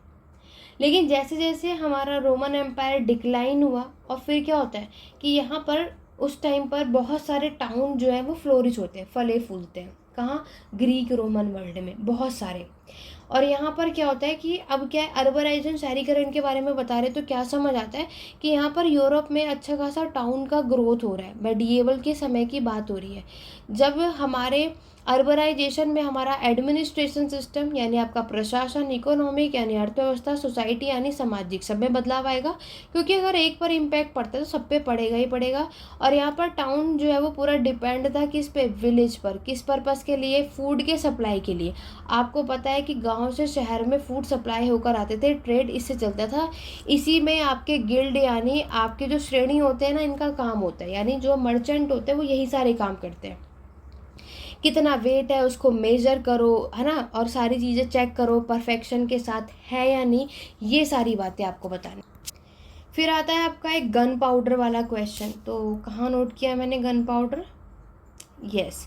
तो यहाँ पर अगर आप देखोगे गन पाउडर से भी क्वेश्चन आता है, गन पाउडर और फायर आर्म। देखो गन पाउडर फायर आर्म्स आपको पता है किस पर्पज़ पे काम आता है, युद्ध में इसका काम हुआ। पहले क्या होता था, हॉर्सेस का यूज़ किया जाता था बैटल फील्ड में। आपको पता है ना, पहले जो युद्ध होते थे वो इनका यूज़ होते थे, सोल्जर्स का यूज़ होते थे, कैवलरी, चैरियट्स, इनका यूज़ किया जाता था। बाद में क्या हुआ, अब जैसे जैसे कि आपको पता है कि बाबर ने, ठीक है, वैसे मंगोल्स ने पहले कर दिया था, बाबर ने आपके गन पाउडर फायर आर्म्स का सबसे पहले यूज़ किया था अपने फर्स्ट बैटल ऑफ पानीपत में। गन पाउडर की शुरुआत हमारी 14th सेंचुरी में मानी जाती है। यूरोप के लोगों ने मेटल की गन बनानी शुरू कर दी थी, और धीरे धीरे गन पाउडर ये इस तरीके से फैलता गया। और चाइना में तो ऐसा बोला जाता है कि चाइना में गन पाउडर की शुरुआत तो 13th सेंचुरी में डेवलप हो चुकी थी, ये भी बताया जाता है, ठीक है। तो ये सब कुछ आपको इस वाले लास्ट वाले ब्लॉक से कर लेना, अगर आप में से कोई भी इसको पढ़कर जाने वाला और करने वाला है तो ये हो गया सब कुछ। नहीं, मेरे को मैक्सिमम जितनी चीज़ें करानी थी एक्स्ट्रा भी करा दी कि जो लास्ट वाले ब्लॉक तक भी कोई आप में से करके जाने वाला है तो ये सारी चीज़ें करनी है। आशा करती हूँ कि आज की मैराथन क्लास आप सभी के लिए हेल्पफुल होगी। थोड़ी सी बड़ी थी बट मेरी कोशिश है क्विक रिविज़न आपकी पूरी हो गई हो। और दिसंबर के लिए एक नया बैच हमारा स्टार्ट होने वाला है, तो कोई भी इंटरेस्टेड हो पेड क्लासेस और नोट्स के लिए इस व्हाट्सएप पे कांटेक्ट कर सकता है। और बाकी इस जून के एग्ज़ाम के लिए भी किसी को वो नोट्स या क्लासेस लेनी तो इस नंबर पर आपको कांटेक्ट करना है। कोई भी डाउट या क्वेरी है तो आप कमेंट के थ्रू पूछ सकते हो। कल की क्लास में आप सभी जो पुराने सिलेबस के स्टूडेंट हैं, नए सिलेबस के स्टूडेंट हैं, तो इसी नंबर पर आपको मुझे क्वेश्चन पेपर शेयर करना है और आपके रिव्यू ज़रूर शेयर करना कि ये वीडियो या फिर पेड क्लासेस या फिर नोट्स आपके एग्ज़ाम के लिए कितने बेनिफिशियल हुए, कितने हेल्पफुल हुए और कितना एग्ज़ाम में आया या नहीं। और जितने भी मेरे चैनल पे फर्स्ट टाइम आए हो, चैनल सब्सक्राइब कर लो। वीडियो पसंद तो ज़्यादा से ज़्यादा लाइक शेयर करो। अगर आप सभी का रिस्पांस अच्छा रहा तो इसी तरीके से आपके एग्ज़ाम होने से पहले आपको हर एक सब्जेक्ट की इसी तरीके से क्विक रिवीजन मैराथन क्लास देखने को मिलेगी मेरे चैनल पर, जैसे कि आज आपको देखने को मिली है, ठीक है। तो चलिए स्टूडेंट, आज की वीडियो में बस इतना ही। मिलते हैं अपने नेक्स्ट वीडियो में। Thank you for watching.